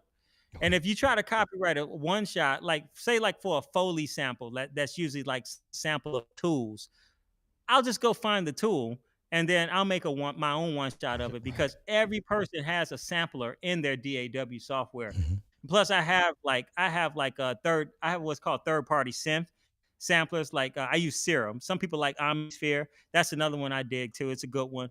But I use Sphere, and I also have Contact. I have the one you pay for, the Contact Player as well, which has a sampler in it as well. So I could just create the sample myself. So that's not a problem if I were to ever run into that. But you got to know a little bit about music to do that, to do a one shot. All one shot is basically people record a sample that can be manipulated by the one note, a single note on the keyboard or on the piano. And so it's called one shot because you hit that one chord, boom, you just get that one instance of that sound. Right. It's just the sound. And so for me, I only need the sound. I can manipulate the sound the rest of the way. So when a person goes and puts together a beat, there's a guy, he's a big time lo-fi creator on YouTube, El Dre the Giant. It's Okay. the moniker he goes by. He's the one that if you ever listen to some commercials here and there, it's this off the beaten path version of the Boondocks theme, Oh with the little flute in the yeah. beginning. Yeah. Yeah. Yeah. He's the guy that created Okay. that new Okay. lo-fi version of it. Okay. Yeah, and so like I know he knows this, but if he were to ever get hit with a copyright thing, because he's an Ableton user, by the way. He's a big time Ableton user. Ableton's pretty cool actually, but I'm a Cubase user. I've just always liked Cubase. I've learned it really well, decently, I should say. And so I've always stuck with. But he's a big time Ableton user. But he could go I've talked to him about this. I was like, you do know you could just go sample the sound yourself. And he was like, yeah, I did that. But what he did is he had a friend come in and play Play over. the sample, Okay. and so that's how he was able to avoid that hit. And the guy would play it slightly different. He would, the second time around, he started improvising with it, and so it just made it all together different samples. So it was a slick way. That was a slick way he was able to get out of it. But I was like, yeah, but if you play any keyboard, he's like, I don't play keyboard. I was like, dude, you got to learn to play keyboard because you could have used his sample, and then if he tried to hit you later, you got your own performance of it Yep. underneath that. Yep. So you could just take him Take out, it and off then and you then have play. your Yep. own set verbatim version of you playing it Hmm. underneath it. And that's the way but you gotta know, like, you gotta kind of know how to play a little bit. And then you just kind of go and get and do that. For me, I use all one shot. So like my sampled stuff is all like original stuff. So it's like essentially I'm composing everything. So like that was one of the things that I was telling someone, like with the lo-fi stuff that I do. I create all of the sounds, all of the approaches to that. I play everything in. I have a MIDI controller keyboard, so it's Mm. just it's easy to do. You just have to decide what you want to do with the sound. And then I also get away with some things too. So like with the sound, I also filter the sound, so I'm able to hide the sound. This is like little slick stuff that you learn that musically helps the track go over well. Yeah. And then also it helps to make the sample sound altogether different. And it's not the same. It's not the same thing all together in there. So that's the way you can kind of avoid that. But the big thing is one shot. Just learn how to play the stuff that you want, and then you can perform it in there yourself, because then you could just say, no, that's me performing, that's not the other person performing. So they can't hit you with that. But you gotta be up on that stuff. You gotta learn to play. Yeah. I listen, years of sampling and copyrights. I've had to learn the hard way to find the ins and outs. So yeah, my path to it is different than, I say, these younger kids' path, because we was going Yeah. through it. An actual cease and desist from somebody's Oh. attorney was like, well, and then the label was like, we gotta stop this record. Yeah. We can't. You can't do that. Like right now. Yeah. Right. Yeah. Yeah. These kids That's will right. never Yeah. know. You've Yeah, seen they'll that ugly side. Yeah. The 90s and Oh, early no. 2000s and, Yeah. and mid to, oh my God. Yeah, they'll man. never know getting a Cats phone was call. getting This hit. record is dead in the water because you guys failed Oh to my let us know you used a sample. They'll never know those Yeah. type of the struggles and problems. That's let me how get that's to- how some cat singles got shelved, man. Yes. Some of their projects get shelved like that. Yes. Yeah. Yeah.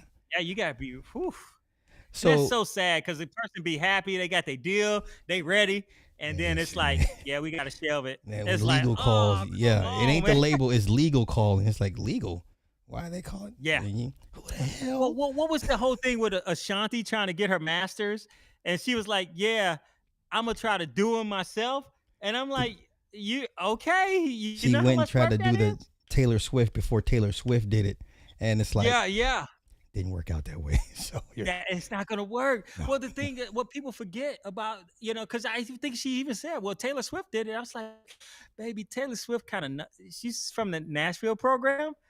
It's a whole different. That's a different bag of rocks there, man. Niggas can play down there, man. Yeah, yeah, yeah. They'll be playing that, man. No, They listen. they can play. Them cats. Yeah. Yeah, Big Yeah, Machine Nashville's Records, interesting. all of those guys. Yeah, those labels Oh down there. yeah, That's yeah. yeah. Um, They have a system of chord progressions in yes. Nashville. This how cold Nashville is. I have on my Doctoral score writing software. There is a so in the tool for nomenclature for chords, we use what's called the Opus font to create manual chord changes to put them on to make them visible. Okay. And so they'll give you the choices for chord progressions in Opus. What do you want? Do you want standard?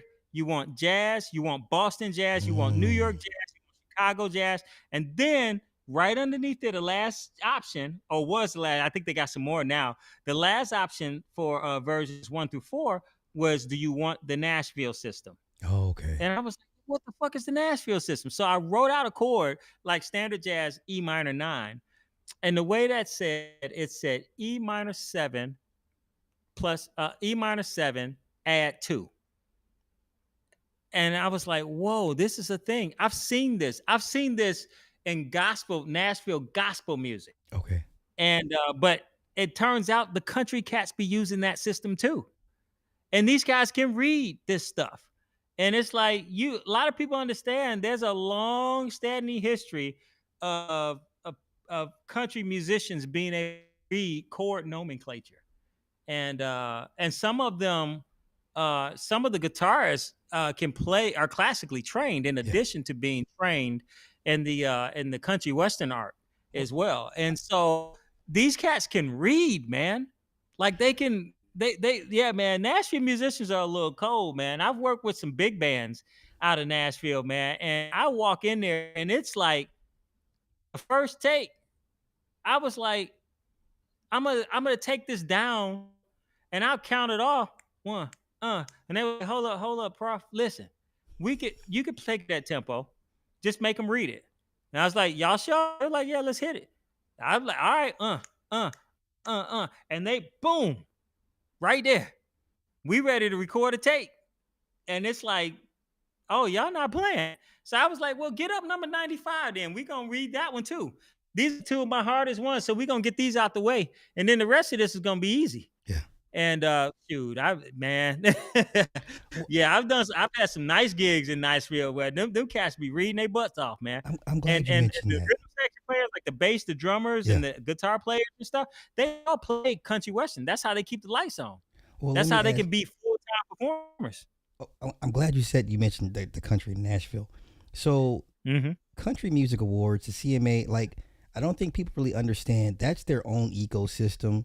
And the argument for me no longer works that we created. I'm going to get along with it, but the whole we created all the music stuff is a dead argument to me because you fail to Oh yeah, protect, yeah, whatever you've yeah. created. So I when remember this conversation. Yeah. so this is why. So when guys like Shabuzi get shut out of the CMAs, what are your Yeah. thoughts? Um, it's it's the cats in country music, they they are removed from this. It comes from this, it comes from that. They're removed from that because it's another type of music. Okay. It's when Ray Charles, I see my problem with Black Americans. Sometimes when we do this, this is one thing that as look, I'm I'm the type of pro black that I'm so pro black that I'm tough on black folks because there's some realities we need to just stop messing around with and we need to just face. Right. A lot of our arguments are always old, dead arguments, Hmm. man. Hmm. And that whole like, well, country's black. And it's just like, okay, well, name me a black country artist that we just don't know about. Well, Charlie Pride. If I'm not mistaken, Charlie Pride is gone. And that okay, Kane Brown. Well, If you say so, but he's a mixed guy and Yeah, yeah, yeah. Right. doesn't really seem to identify other than that. And you know, I mean, and then someone brought up one time, well, K Michelle got a country album. That no, no. Yeah, I'm no. sorry. I know she loves country, and you know what? She's got some talent. She's got a little talent. She's got some skill. Mhm. But if if you're gonna try to put her on the same platform as like a Reba Reba McEntire McEntire. or Yeah. What a, are we doing? What are we doing? it's like no, what's the young girl that did the Christmas album? Uh, is it Hillary Duff or Hillary? Oh, what's her? She did that. She did it. It was a cold Christmas album because it was like country meets gospel. It Oh, was like okay. her, BB and CC whining. Um, it was a great special too. It was really good too. Okay. Uh, Christmas special. Uh, but she was known on as the new sort of pop country. But she's got pipes. Casey Christmas Musgraves? album, huh? Was it Casey Musgraves? Let me see here. Hold on with country artists. Yeah, I think that yeah. CMA joint. Oh shoot, what was that? And in fact, I hadn't heard anything from her in years. Not First Christmas. They're just showing the CMA. There's the CMAs with I'll think of it. I'll think of it in a second. What was her name? Was it um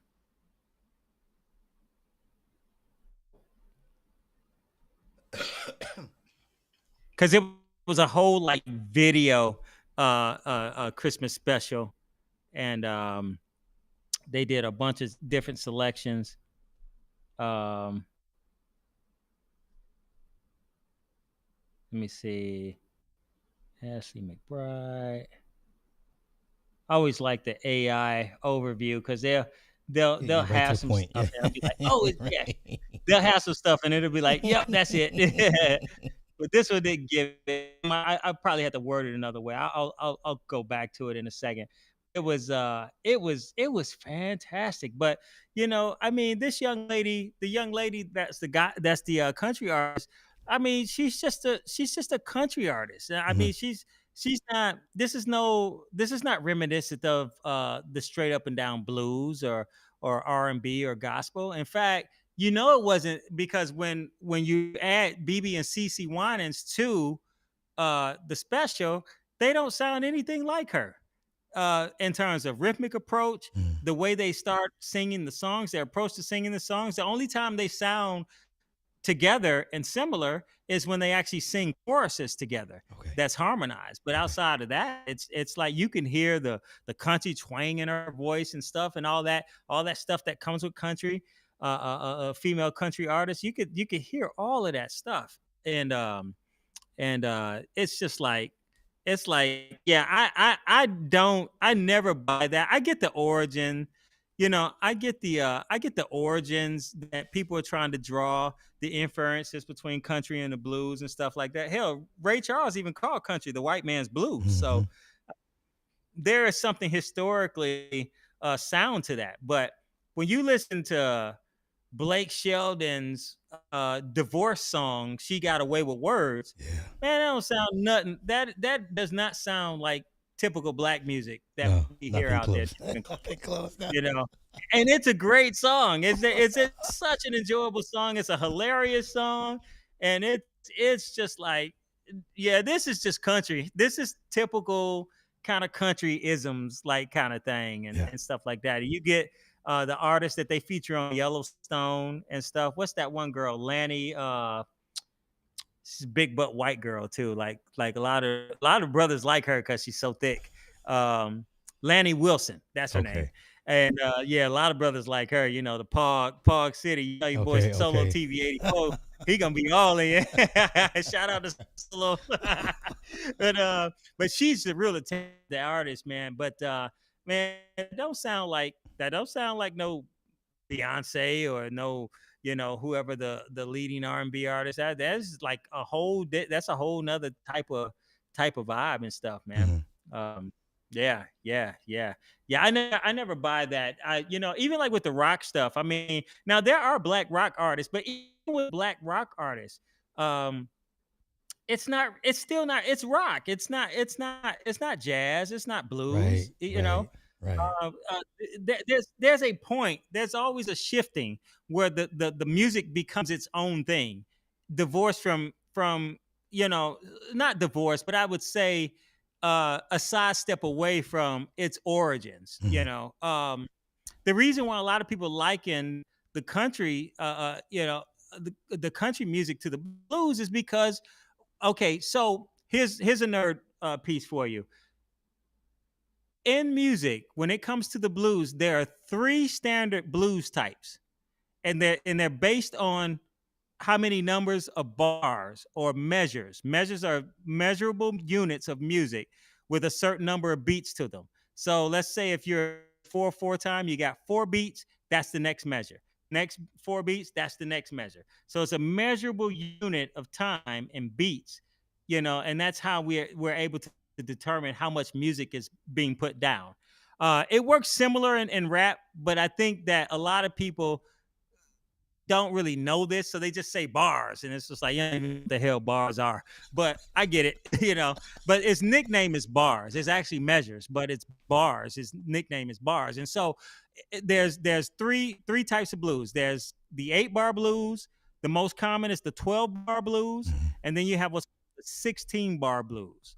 And the 16 bar blues is always like basically a 12 bar blues with a 4 bar interlude or a Mhm. 4 measure interlude. The 8 bar blues is basically 8 to 10 bars. Sometimes people liken it, say it's the 10 bar blues, but the 8 to 10 bar blues is basically the 12 bar blues minus the last turnaround cycle Mhm. to get back to the top. It just goes directly to the top after at Right. the end of the 8th bar. And so the reason why a lot of people could so easily historically compare country to the blues is because most country songs, just like most rock songs, just like and this is true, most rock songs are blues songs. They just had the rock beat to it, or the Right. country western beat to it, or the Right. Right. country Right. beat to it. And so a lot of them would just be 12 bar blueses. And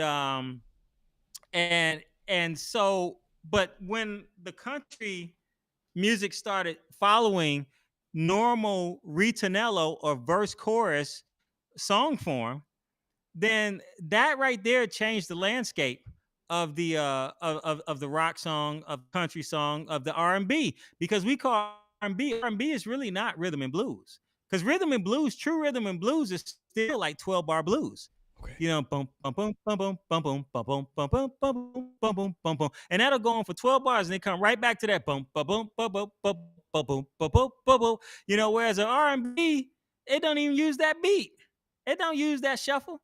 Um, it doesn't use that shuffle at all. R&B is just boom, chat, chat, or it's Yeah. boom, boom. It's some kind of backbeat, but it's a little more complicated than boom, chat, boom, cha boom, chat. It's not that at all. You get to like Janet Jackson's anytime he plays, or Okay. even Okay.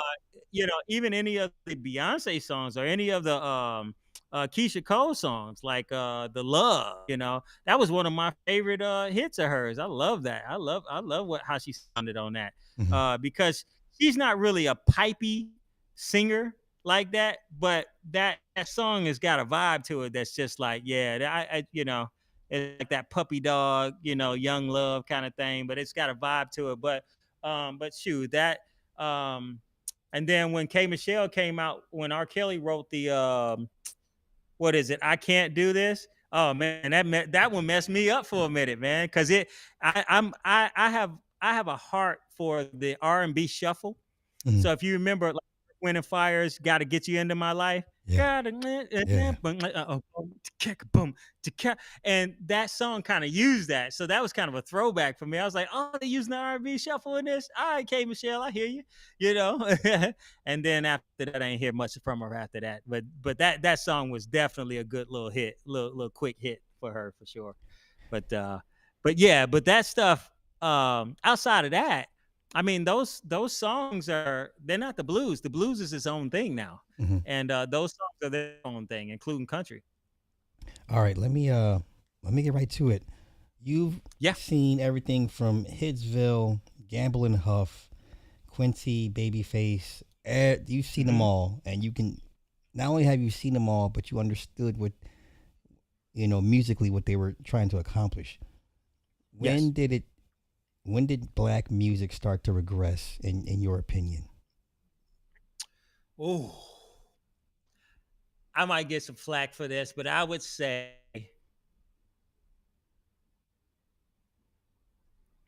I'd say late '90s, and then post 2006. I want to say Okay, late 2006 '90s. or Okay, so. okay. Wow, wow, wow. Okay, walk Late me down it. '90s, because so like with the hip hop side and the R&B side, mid to late '90s, you just had so like '90s onward, you had so many artists. Like you couldn't even keep up with like all these black artists that were coming out, and there was a lot of hits in the '90s. Even in the late '90s, there was still a lot of hits. Certain groups that kind of fell off, but they were still Mhm. touring and they were still viable. You take like so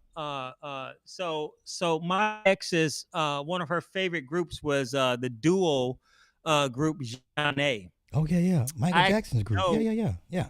Yeah, I actually know of them really well. One I actually know really well because one of my good friends, plays a lot with her and her husband, Marcus Baylor. Gene Baylor that's the light skinned one, and then the young lady, the dark skinned young lady, Renee Nuffield, she went on. They both were singing jazz, so they didn't really go anywhere. They just had that R&B hit, "Hey Mr. DJ," that was a smash hit for them. But then they later on they continued to tour off of that. But then Renee Nuffield started working with a trumpet player I knew really well, who was basically a jazz international superstar, the late great Roy Hargrove, Mhm.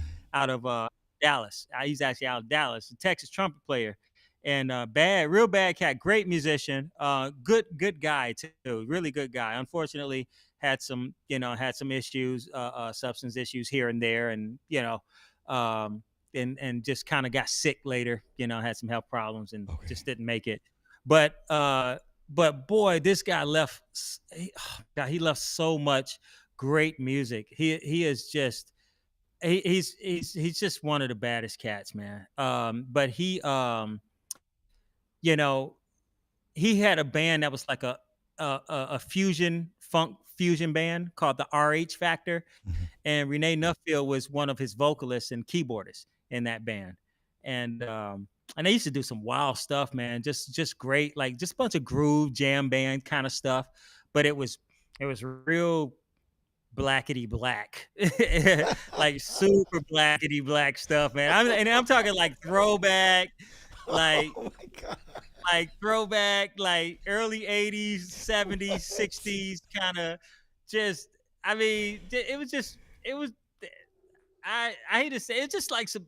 I don't know. I got a big kick out of it because sometimes it was just some nigga shit, man. It was just some good solid nigga Ain't nothing wrong with nature, that. Yeah, yeah, it's just okay. nigger. Just some good nigger. I remember I told him that one time. We were hanging out in New York, man. I used to always run into Roy. Roy was one of the most accessible. I mean, we're talking about a guy that would literally do a week at Blues Alley in Washington D.C. Mm. and walk out of there for himself make $30,000. You know, Wow. we talking about a well paid, uh, uh, just doing it. You know, but this was one of the most accessible jazz musicians. I go up in Smalls. This it's a famous jazz club in New York where they have a lot of they're famous for the all night jam sessions. Mhm. We'd be up in that motherfucker from I'd probably get the Smalls by like 9, and next thing you know, we talking at the end of the night on our way to the diner to get breakfast, you know, at like 8 in the morning. You know, Nice. even though they stop at 4:30, but we still hanging out. You know, we hanging. You know, and and Roy, you know, Roy was always about to hang, especially when brothers would come to town. You know, he'd listen to you play, then get to know you. He might drop some nuggets. Hey, man, when you play this tune, think about this change here or adding that, and then he'll show you some stuff. Like just a super cool cat, man. And and one time he asked me, he was like, "You like the RH Factor stuff, huh?" And I was like, "Dude, I'm a jazz purist. I want to swing. I just want to swing. Like this is my jazz purist days, man." And he was like, "But man, well, when I see you cats doing the RH Factor, I was like, man, it's just some good nigger shit, man." Oh man, he didn't let me forget that all night. He was like, this motherfucker said nigger. He put the grill on the end of that. I was like, I know, man. And it's like, and I can't get enough of it, man. He's just like, Right, oh man. okay. He's like, I appreciate that, big homie. Cause I like Bird was like a little guy too. And like, at that time, I was big. I was really big. I was like, you know, I'm like 6'2", so I was like 6'2", like 290, two Wow. seventy, you know. So I was Okay. like a big dude, you Yeah. know. And not athletic at all, just big for no reason. But like and so I'm just sitting there and he's like, "Oh, big homie, man. Man, you got," you know, it's just we just would have moments like that. But that band, man, was just and he could sing a little bit, so he'd get on there and scat, and he finished playing, play this crazy wild trumpet solo, and he get up, and then just all this like Clark Terry esque kind of stuff, and just a great cat, man. I miss him, man. I miss him so much, man, because Mhm. he was a really, really just a force of nature, man. As a musician, just a great cat. I learned so much from being around him, and that's that social thing Okay. that a lot of natural musicians have on lock really well, Okay. because that hanging out with cats, that it is that aspect of it too that Mhm. makes the music what it is. And a lot of that I feel with the younger generations is really lost I agree. because you don't I mean, some of it is the old cats kind of did it to themselves too, but the old cats are always there, ready to impart some stuff on us. But a lot of times, a lot of cats don't value it because it ain't quick. You don't get to it quick, Okay. you know. Especially with jazz, you don't get to jazz quick, man. You don't get to be like, oh yeah, I can play jazz. I've been playing jazz for a year. It's like, I mean, unless you like a genius I ain't never heard of yet, I'm pretty sure you're not. You can't play jazz like that. Like that's just not how it works. It's just like it just doesn't work like that. You Yeah. got to go through it. You got to go through it, and you got to go through some stuff with this music. You got a lot of cats now, and the other thing too with the jazz musicians, I can speak from jazz musicians. One of the flares that jazz has lost is that sort of level of struggle Okay. that cats used to have to go to, even if you had money. If you were going to play this music, you had to learn, and you had to go out here and test all your academic shit and saw what didn't work, wasn't going to work in a tried and true tested area, and then what you could get to work by composing your own stuff. But you had to go through that. You had to go through the ringer on that.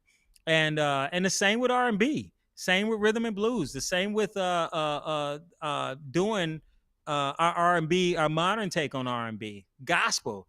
You had to be an understudy kind of like type guy Mhm. for, and that's in the spirit of like, and I hate to say it because there are some female musicians that do get this. They get this and they are incredible. Not just incredible people, incredible musicians, but a lot of the ladies don't get this because everything now is this sort of, women in this, got to get more women, see her, be her kind of stuff. And we're doing Okay. this to jazz. And so when you listen to some of these ladies' projects that come out, some are cold. Some are cold with it. I mean, like you take somebody like great saxophonist that I know of really well, Camille Thurman. This is a cold chick, man. This chick is cold. And she's not just a vocalist. She's a vocalist. She plays saxophone, she plays flute, she plays clarinet. And we talking about language. Like when you hear her play, it's language.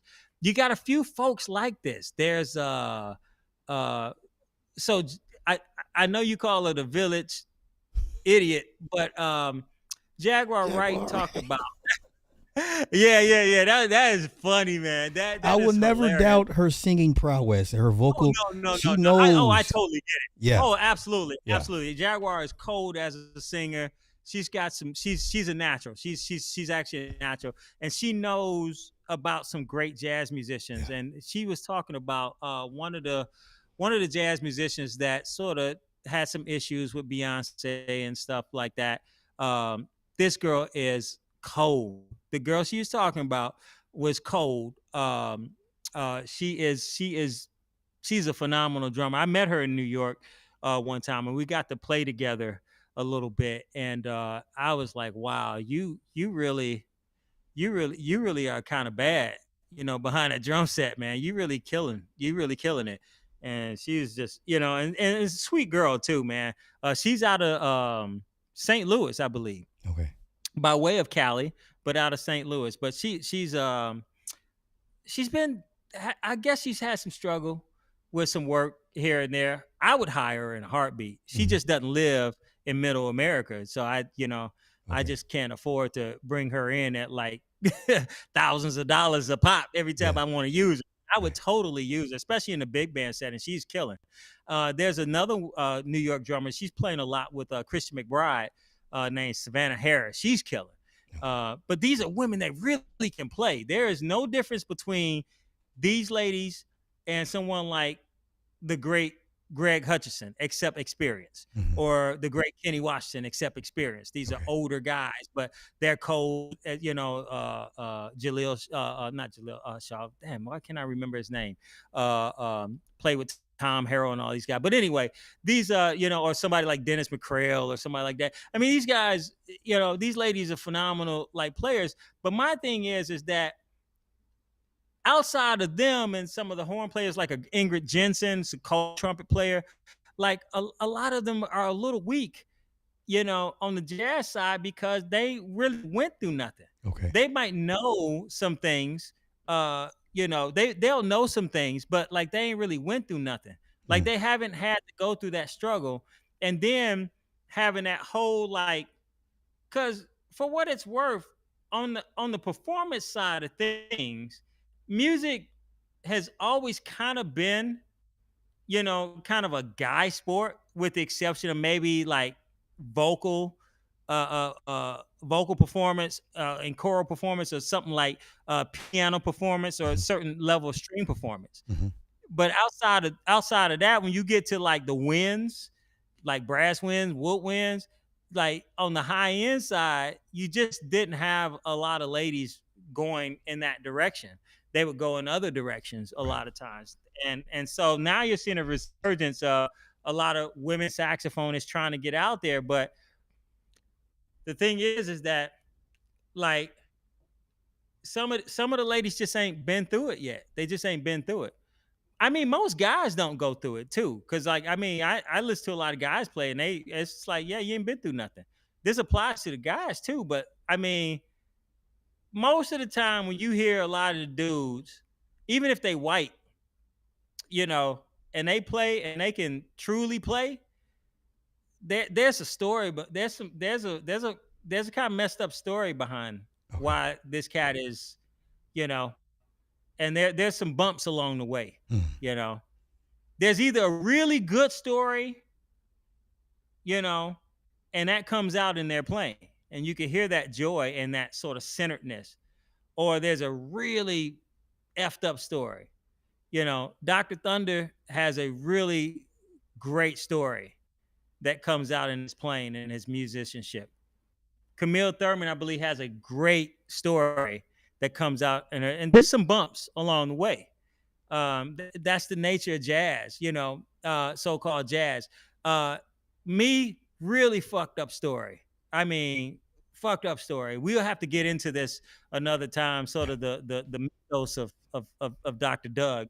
But it's if outside of being sexually abused, um, which I was not.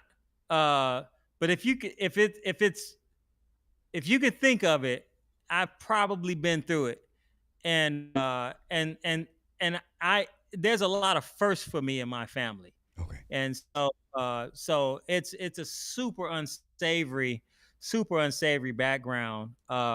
Again, I'm so far, and this is one of those things. This it works just like the music.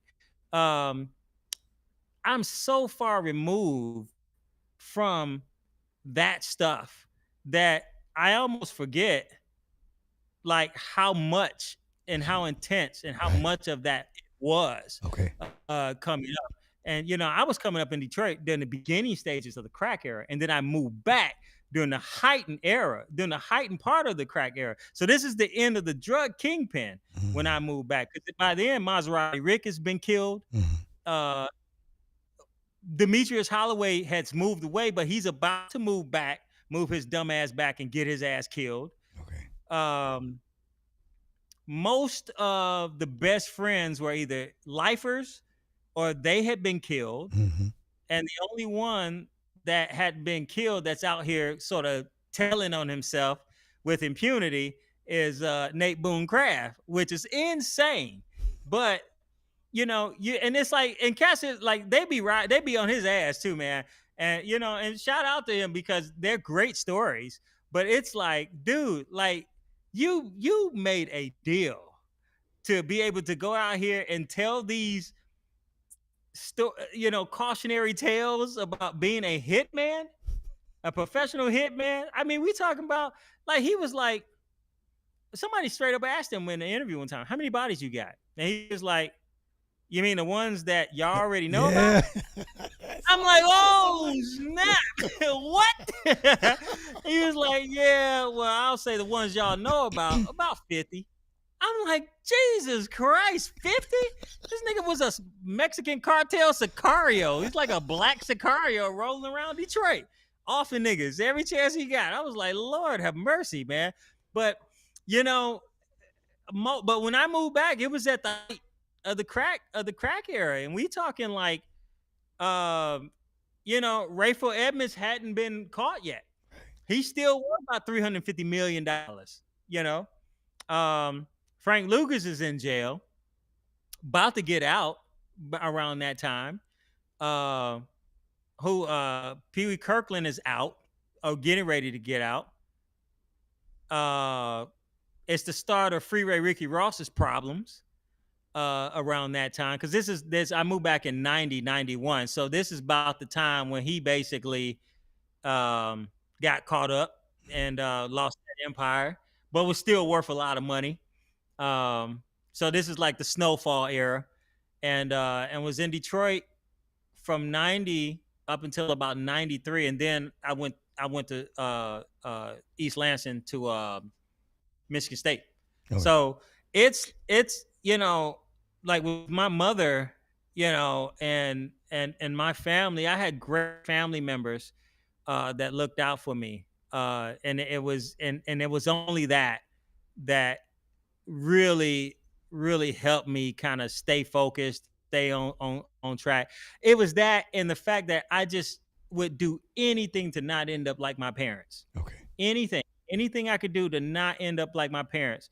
And I found music, and I am religious. I do believe that was a message in a bottle for me at that point, to intensely go after music the way that I did, Okay. to get me as far removed away from that environment as I could, at the behest of my family members that looked out really well for me. So it's, yeah, man, completely different story than some artists, and but a lot of the issues that a lot of artists I think are having with having that sort of oomph in their music is because they haven't connected the life story, whether it's a positive or negative one, to what they're doing as an artist. They haven't Okay. connected it yet. It's still just nuts and bolts primarily. Okay. And they haven't taken the nuts and bolts to use to fasten that life story to their art itself. And so they haven't found their style yet. They haven't found their voice and their own sort of approach to different things. And if you don't think you can find that in performance, there's always the discipline of writing. And the great thing about writing, it doesn't have to be in real time. So you Mhm. can take your time to get all of that stuff out that you need to get out, or start to develop. And so that's the thing. That's the thing that I think is missing with a lot of the youngins nowadays, is that they haven't connected. They haven't gained the tools, the requisite tools and nuts and bolts to connect that life story to the skill set Okay. as an artist. Gotcha. So that's one of the reasons why you can have a natural that, if because there's levels to being a natural too. Like people talk about it's levels to technique. Yes, that is true, but it's levels to being a natural, because you can have a natural that has natural technique, and there's not a lot you need to teach them. The only thing you probably need to teach them is nomenclature and what things and devices are actually called. Mhm. uh, and you know the difference between those devices and tools. It's like knowing the difference between a socket wrench from a pipe wrench. Knowing the difference between vice grips and pliers. Right. It's like that kind of stuff. And so you got to know like what they're called, and then and then you can call them accordingly and use them as you need to. And it doesn't take too much time to do that. And then you have the person that doesn't have any skill, but there's something there. They're a natural, but there's something there. They just don't have the skill to translate that into, so you can have a singer, for instance. You ever hear the singer that when you hear them sing, it's like, wow, that sounds lovely. And then you put them up against the karaoke track and they can never find the key, Right. Yeah. like stuff like that. Yeah. And that comes from sight singing, learning how to sight sing, and ear training. That's an ear training skill and sight singing skill issue. And one semester of ear training will fix all of that, especially if the person has a naturally beautiful voice. Mhm. One semester, it'll fix all of that. They'll be right on the right track to fixing all of that. And but a lot of people, again, they'll buck at doing that because it's not the easiest thing to get going. Of course. It's not the easiest thing to get going, and then it feels like it's a waste of time, because you're not noticing it changing anything. And you're not going to notice that change abruptly. Again, it's incremental. That change you're going to notice is going to take time. Mhm. It's going to take a lot of time. But patience is a factor. And that's the other thing you learn by getting your skill set up in music, is you start learning a certain level and a certain type of patience. Long-term patience is is absolutely necessary for becoming a good musician and a solid musician that's well-rounded, with a well-rounded skill set along with their natural ability. You have to have long-term patience. If you don't, you're just gonna quit doing it. Mhm. And you're gonna be like, oh, it's not for me. I shouldn't, and it's just like, okay, every great musician historically that you love went through this. They went through it. And the thing is nobody wants to go through nothing no more. Right. They don't want to go through nothing. Well said. Real quick, I got a fellow Detroiter in the house, Hmm. Nick Taylor. He's a Uh-huh. great content, informative show. Lots of stuff for us middle ground folks. He's asking which high school did you go to in Detroit?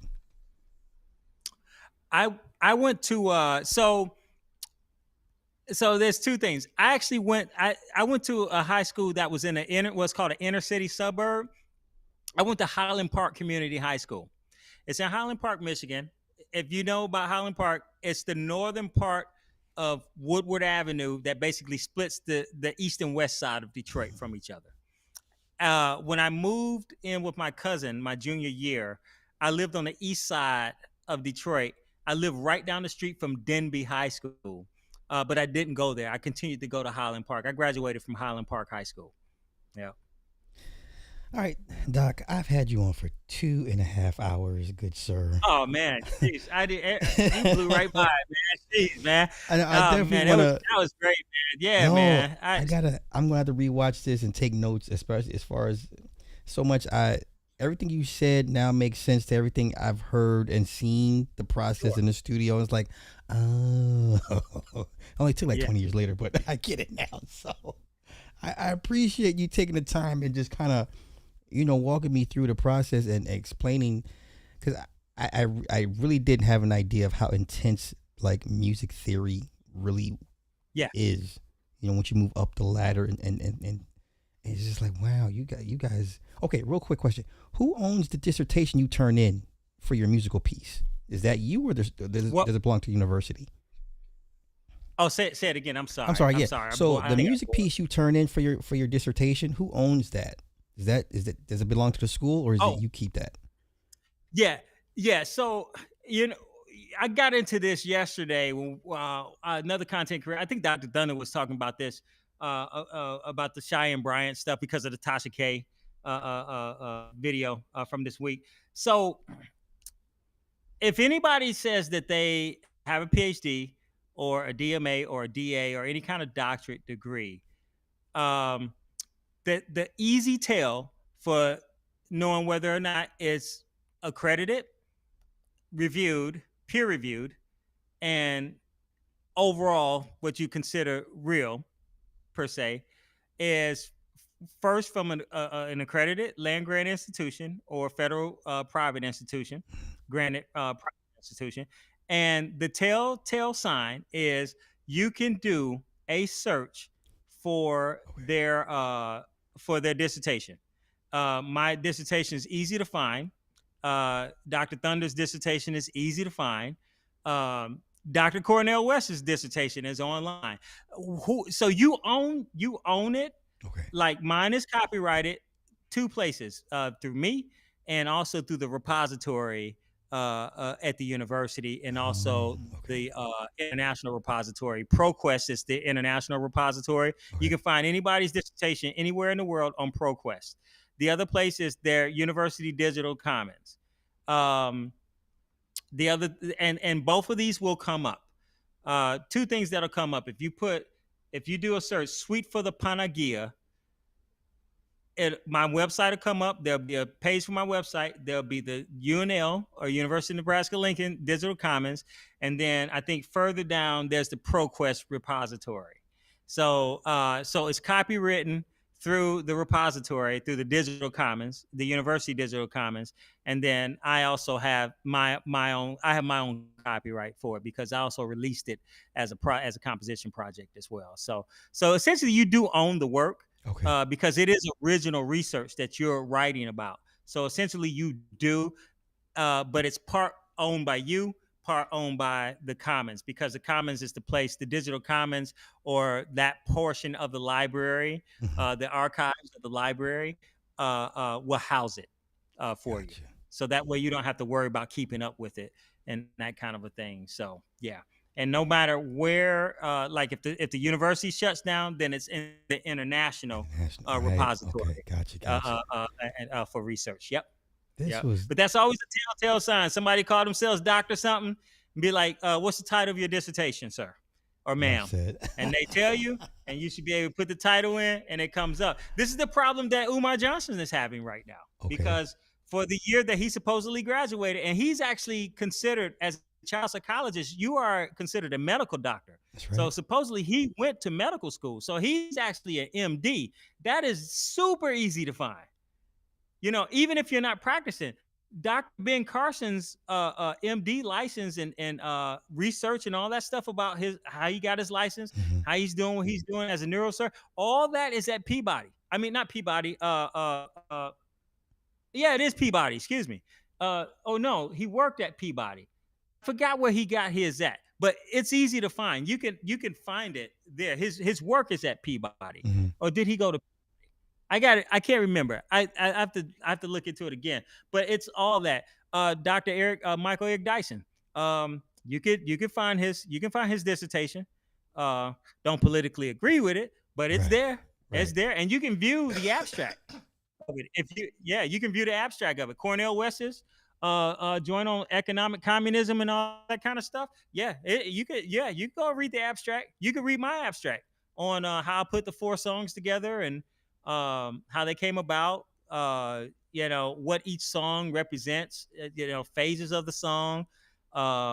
What uh, the sort of theological background Hmm. to the song and all that stuff. Yeah, all that stuff is there. Yep, it's easy to find. Yeah, yeah, yeah. That's how you know. Like when Caspi, see, to me, I always said this. Like if you're using the doctor prefix just for status and all that kind of stuff, that screams to me a certain level of sort of mental issue Okay. that one has. Like because even with Cheyenne Bryant, she actually has a master's degree. Like you can practice as a psychologist. You can practice with a master's. Hmm. You don't even need the doctorate unless you want to go into the academic side Okay. of the research. You want to do the research and continue the discipline, what they call continuance of the discipline. That's really the purpose of getting a doctorate, the continuation of the discipline via high level research. That's that. Okay, Yeah. I know this is last minute, but I'm dying to know. So, with Yeah. peer reviewed any works, how do you know your peers are reviewing your work in good faith? How do you know they just maybe they Yeah. secretly don't like you? And I only equate it to like with YouTube. So when we Hmm. get a yellow, we put in for the manual review, and we can come up and anybody could Yeah. it's assigned to. Now maybe that person reviewing the video or the live is like, I don't like this nigga because I just don't Hmm. like him, and I'm gonna strike this channel. So how Right. Right. how Right. do you Yeah. gauge if someone's peer review is like that's some bullshit because Yeah. he doesn't like me. Look at what he just wrote. Yeah. Yeah. What's Yeah. the workaround Yeah. to that? So, so so the reviewing process of academic research, the way this typically works, it's a little different than reviewing whether like so when we think of reviews in the entertainment sector or in the content creation sector or we're reviewing an album, we're usually talking about the surface level sort of like dislike. Do you what did you get out of this? Okay. When you're dealing like research subject matter, it goes a little deeper than this. And what tends to happen is, and you can have these political issues too when people are peer reviewing your stuff. Mhm. But what it is, you're supposed to get people who are scholars who are in closely related, if not the exact related field that you're in, Okay. and they're to look at your work and so like let's say you write an article like so like this is where a lot of people use this like when somebody writes something like an article, a Okay. researched article that they did research for. What the peer review does is the scholar, a group of scholars. You may pick anywhere from two to let's say four or five scholars. Um, and what they'll do is go through your sources. They look at all your sources and they'll make sure that you're not using Wikipedia, for Okay. instance, Okay. as a source. Like, don't use if you're doing high end resource, don't use Wikipedia or label it as a source. You are better off making Wikipedia source readings, even though it's a little prejudice, because Wikipedia has actually gotten better over the years. But last time I was in school, they would never accept in a bibliographical list of sources Wikipedia. And the reason why is because it's so open sourced, you can't trust the Right. information all the time Right. from Wikipedia because it Okay. changes, and some of it can be just flat out wrong or not good research materials and conclusions that you come to. But most of the sources, the source readings that they use for their articles are usually pretty good Okay. for the most part. But what you want to do is you want to go through university library systems, and you want to use what's called the WorldCat or the JSTOR systems for searches on solid. research material on the subject that you're going to be talking about. And that's the first things they're going to do is they're going to check your research. They're going to check your sources, your bibliographical sources. They're going to make sure that they are solid, uh, reliable sources. The next thing is that if you wrote an abstract to the article, which is a synopsis or a summary of the article, they're going to read through that and they're going to make sure your conclusions overall are pretty solid, Okay. or at least they lead philosophically to where they need to lead to. That's why typically a PhD is a philosopher, it's a doctor of philosophy, and then in the subject, because the writing has to philosophically lead where it needs to go. So Okay. you have to have like whether it's sound or valid, but it has to be one or both of those. It can't be you can't make fallacious statements and then come back and yeah and then draw a conclusion that might, even if it's the correct conclusion, it has to follow a certain line of thought. And so they'll check for that. They won't may not, if the article is long, they may not read the whole article. If the article is short, they can read the whole article, and then they'll make some suggestions to you, or they'll ask you questions about certain material that they may not have knowledge on. And then that's your area to really get them on your side. So like if, for instance, in the second movement of my piece, right, I use an intro that is based off it's called the megalonarion of the Annunciation to the Theotokos. So so a person that is not an Orthodox Christian, they may not know what that means. And so this is a moment for me to tell them, well, the megalonarion is a part of what's called the church Meneon, which is the service calendar. And this happens in the case of the megalonarion for the Annunciation of the Theotokos, where the announcement for Archangel Gabriel to Virgin Mary that she's going to be with child, she's going to give birth to a child, and to the Messiah. That happens at is celebrated at a particular time. And so the megalonarion is the hymn or the introductory hymn during the liturgy that happens at the top of the portion of the liturgy or the church service Right. that's dedicated specifically to the Virgin Mary. And on that particular feast day for the so-called what's called the Annunciation to the Theotokos, I think that happens like April. Is it April 25th? Is it April or March? No, March 25th. I'm sorry. It's March 25th because it's like a perfect 9 months is the way that the calendar, the Mm. liturgical calendar is set up. So the thing is that a scholar may not know this, the intricacies of that, of the way that the feast day falls. And so it's your opportunity to kind of dive into that a little bit, nerd Okay. out a little bit on that. And then we go into the reason why I decided to use the sort of reggae, the quasi reggae beat for the actual song part that starts is due to the fact that I kind of have a heart for Orthodox Christians in Jamaica, and it's a personal one for me because when we say during Pascha or resurrection season, Christ is risen, indeed he is risen. I just have I just I really enjoy the style of saying Christ is risen, indeed he is risen in Jamaican patois. And so that started me looking into using that sort of style that is likened to, and as a sort of tribute, if you will, to Jamaican Orthodox Christians. Plus, there's a long history, and I get to dive into this history of a lot of the Hmm. Rastafarians, Okay. um, uh, coming from the Ethiopian. All that. Now I get to go into some shit then, and then it's kind of like, oh, okay, this is not just some super fit. No, no, there's a little bit of depth here, Okay. and then I'll write out how you say Christ is risen, indeed he is risen, and it's just like Christos arising, and Christos arising, seen him arising for tree.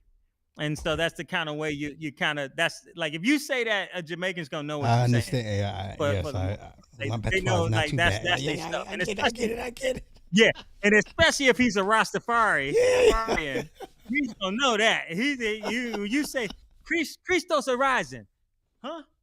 Yeah, seen him rising for tree. Oh, okay, yeah, yeah, yeah, Yeah. yeah, yeah. All right, whatever. Yeah, yeah, I know what you're talking about. Yeah, That's yeah. what's That, and up. I just love that kind of thing. And they speak a broken form of Guz because of the Mm-hmm. whole King Haile Selassie the first, and with but it's funny because in his lifetime he never knew about the Rastafarians until later in life. Right. And that, there's these people that they really venerate you and damn near worship you, and he's like, who are these people? And then he started meeting them, and which is interesting because it's like Rastafari means, it means Trinity in Ethiopian Guz, and the Ethiopian Christians, like, King Haile Selassie is almost like a saint to them. He's part of that. He's considered part of that bloodline of King Menelik in by way of Solomon and Mm-hmm. Queen Candace that's spoken of in the Bible. And so a lot of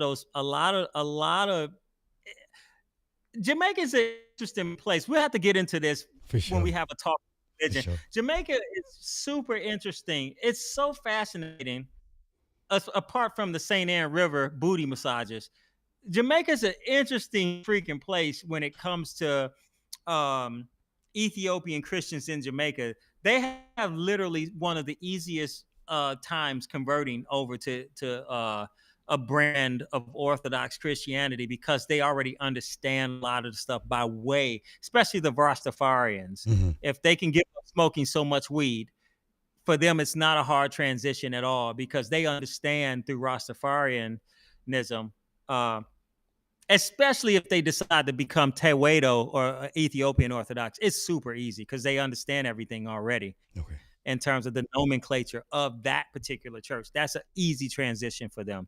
For them, if they want to do more like OCA or Greek Orthodox, but that might be a little bit harder. They're not connected to the Greeks like that, and they're not really connected to the Russians like that. They would understand certain things, and certain things it would start to make sense, and so then the transition may happen. But for the Ethiopian or the Coptic Christians, it's super easy because they already understand everything intuitively because they pray it in Rastafarianism. I mean, the whole Rastafari means power of the Trinity. It's like the first thing is, so the whole Father, Son, and Holy Spirit thing, they understand that intuitively. It's not hard for them, and so so for me, I just decided to write some music about it because um, my background with a lot of contemporary gospel music, a lot of like mainstream Christian music and so-called inspirational, what they call inspirational Mm-hmm. music, and just working from that side of it as a writer. And then when my wife and I, when we made the transition to Orthodox Christianity, it was just kind of like the hymns were just so deep that I was like, I have to do some sort of lifting up musical project to this because these hymns are super deep, and like everything in church is sang. So the psalms take on a different meaning. The various passages from the Bible that become hymnals, historical things. I wrote an art song piece on Saint Mary of Egypt that was from the canon of Saint Andrew, basically her life story, which was just such a bittersweet project to put together. And I remember one lady, one from my church, who was actually on my committee, was just in tears at the end of it because, like, in her house, they love Saint Mary of Egypt so much, and I just kind of wrote this sort of chamber piece that had like all these like sort of modern elements in it that, but it was still classical, but it's just very clear. Like the life story was so clear. Mm-hmm. I remember lecture on a short lecture about the piece before we did it, about how there was a woman who fell in love with Saint Mary of Egypt's story to the point where she assumed because she had the sexual deviant bug that she must have been touched and molested as a child, and nothing could be further from the truth than that. She was loved as a child. Her parents loved her. She had both her parents. She just was, for lack of better terms, hot in the ass, and she Okay. was just gonna do what she was gonna What do, she wanted to do. and she did, huh? She gonna do what she did. And she did. Oh boy, did she?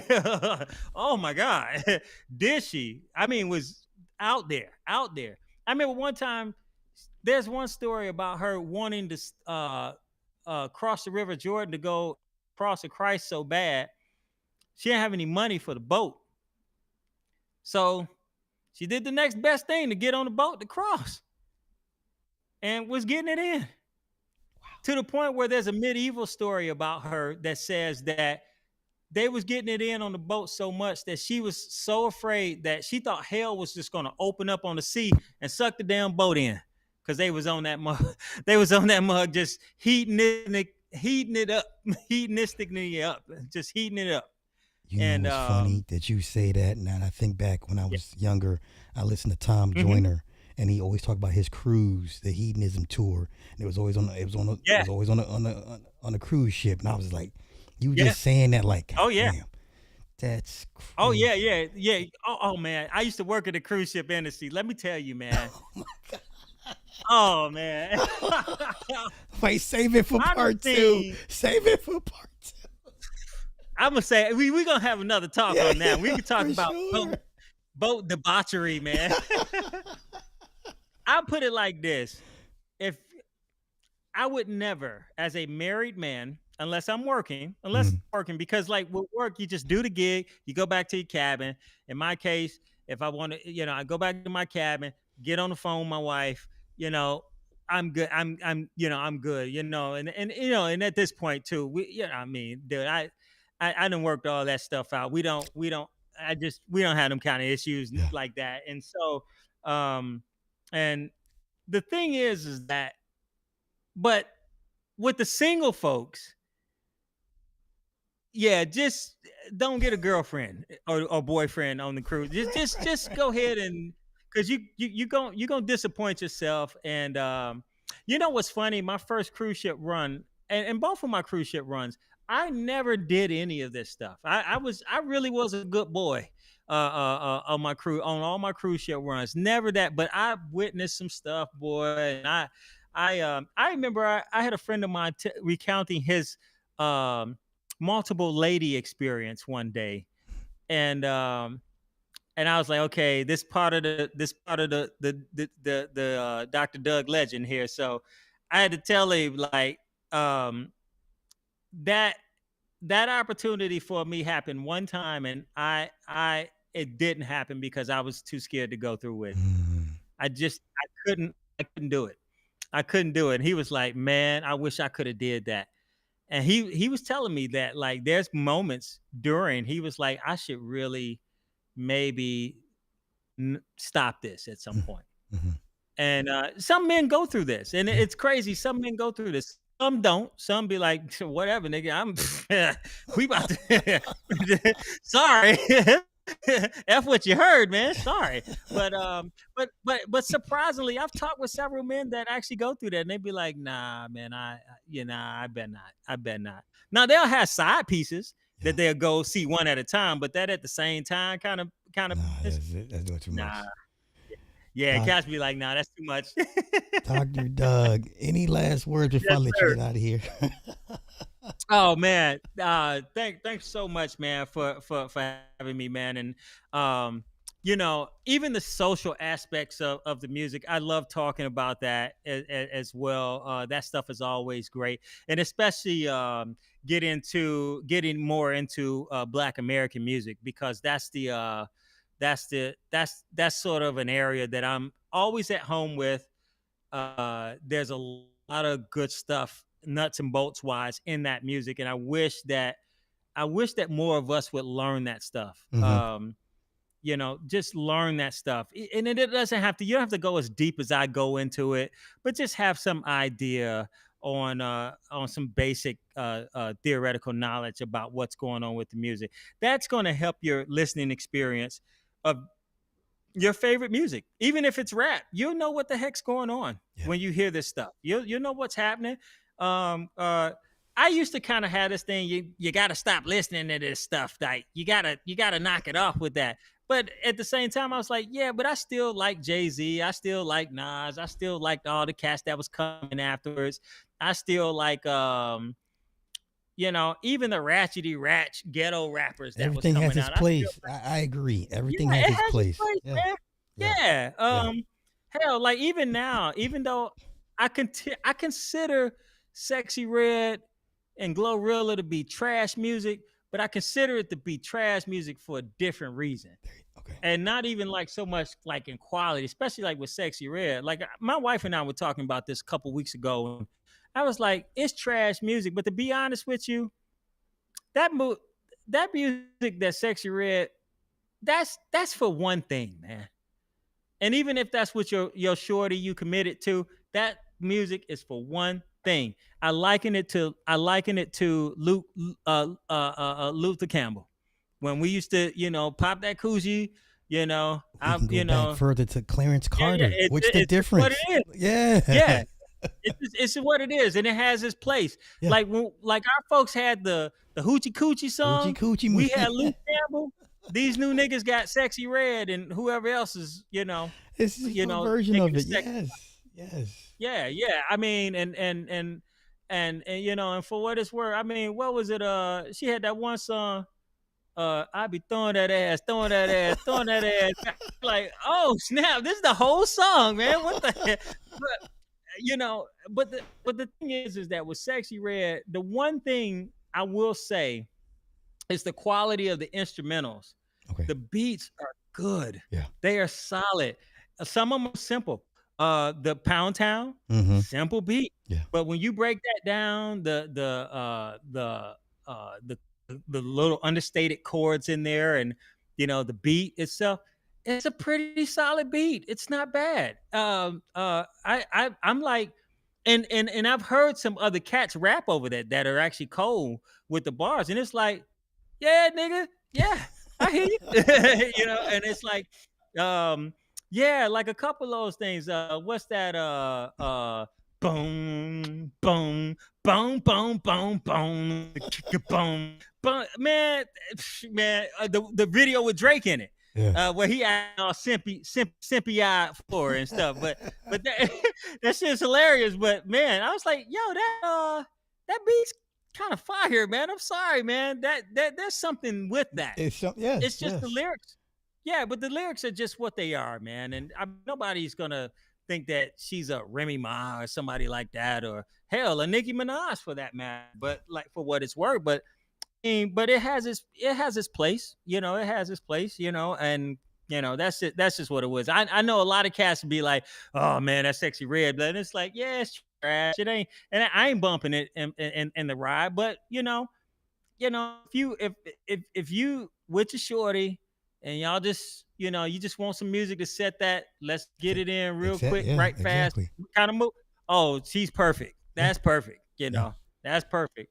You just got to look past all the social stuff on behind it. With that being said, Yeah. the learned elder, Dr. Doug, thank you for today's class education history Oh lesson. man, All thanks that for good having stuff. me. Man. Definitely Oh got to bring man, you thanks back. so much for having me, man. Hey, I'm bringing you back. Yeah, please do, man. Anytime, man. Anytime. I'll be in the chat too, man. So Yeah, for sure. as Ty City say, I'll be in the clouds watching. Hey, I be feeling in bad the like, chat, man, this man is a whole doctor of music, and I be in this, and I just be talking this smiggity smack. Like this man be like, what's wrong with this nigga right here? I be loving it though, man, because it's the stuff that needs to be said, and you still articulate it well, and it's like, yeah, this is what I be talking to my students about, Okay. and trying to get them to realize. And you don't have to give up certain things, but if you're gonna dive into learning this stuff, learn the nuts and bolts about it, really dive into it, and that way you'll always be aware of what's going on. And that's my thing, man. Building that awareness, man. That's yeah, man. All right, with Yes, that being sir. said, everybody, this is Dr. Doug, face to the voice, face to the words in the chat. I'll definitely, Thanks so I'll much, definitely Cash. email you, and we'll get a part two going pretty quick. So, but Absolutely. thank you for giving me your Anytime, time. man. Yeah, I appreciate it. Thank you, Yes, sir. thank you. Enjoy the rest of your Thank night. you. I appreciate you. Yes, sir. All right, man. Take care. Yeah, you too. Peace. Peace. That was fun. That was fun. I'm bringing them back, y'all. I'm gonna bring them back ASAP. So with that being said, hope you guys got some out of it. I surely did. With that being said, I gotta get out of here and I gotta go do laundry and some other stuff. So y'all have a good night. Peace.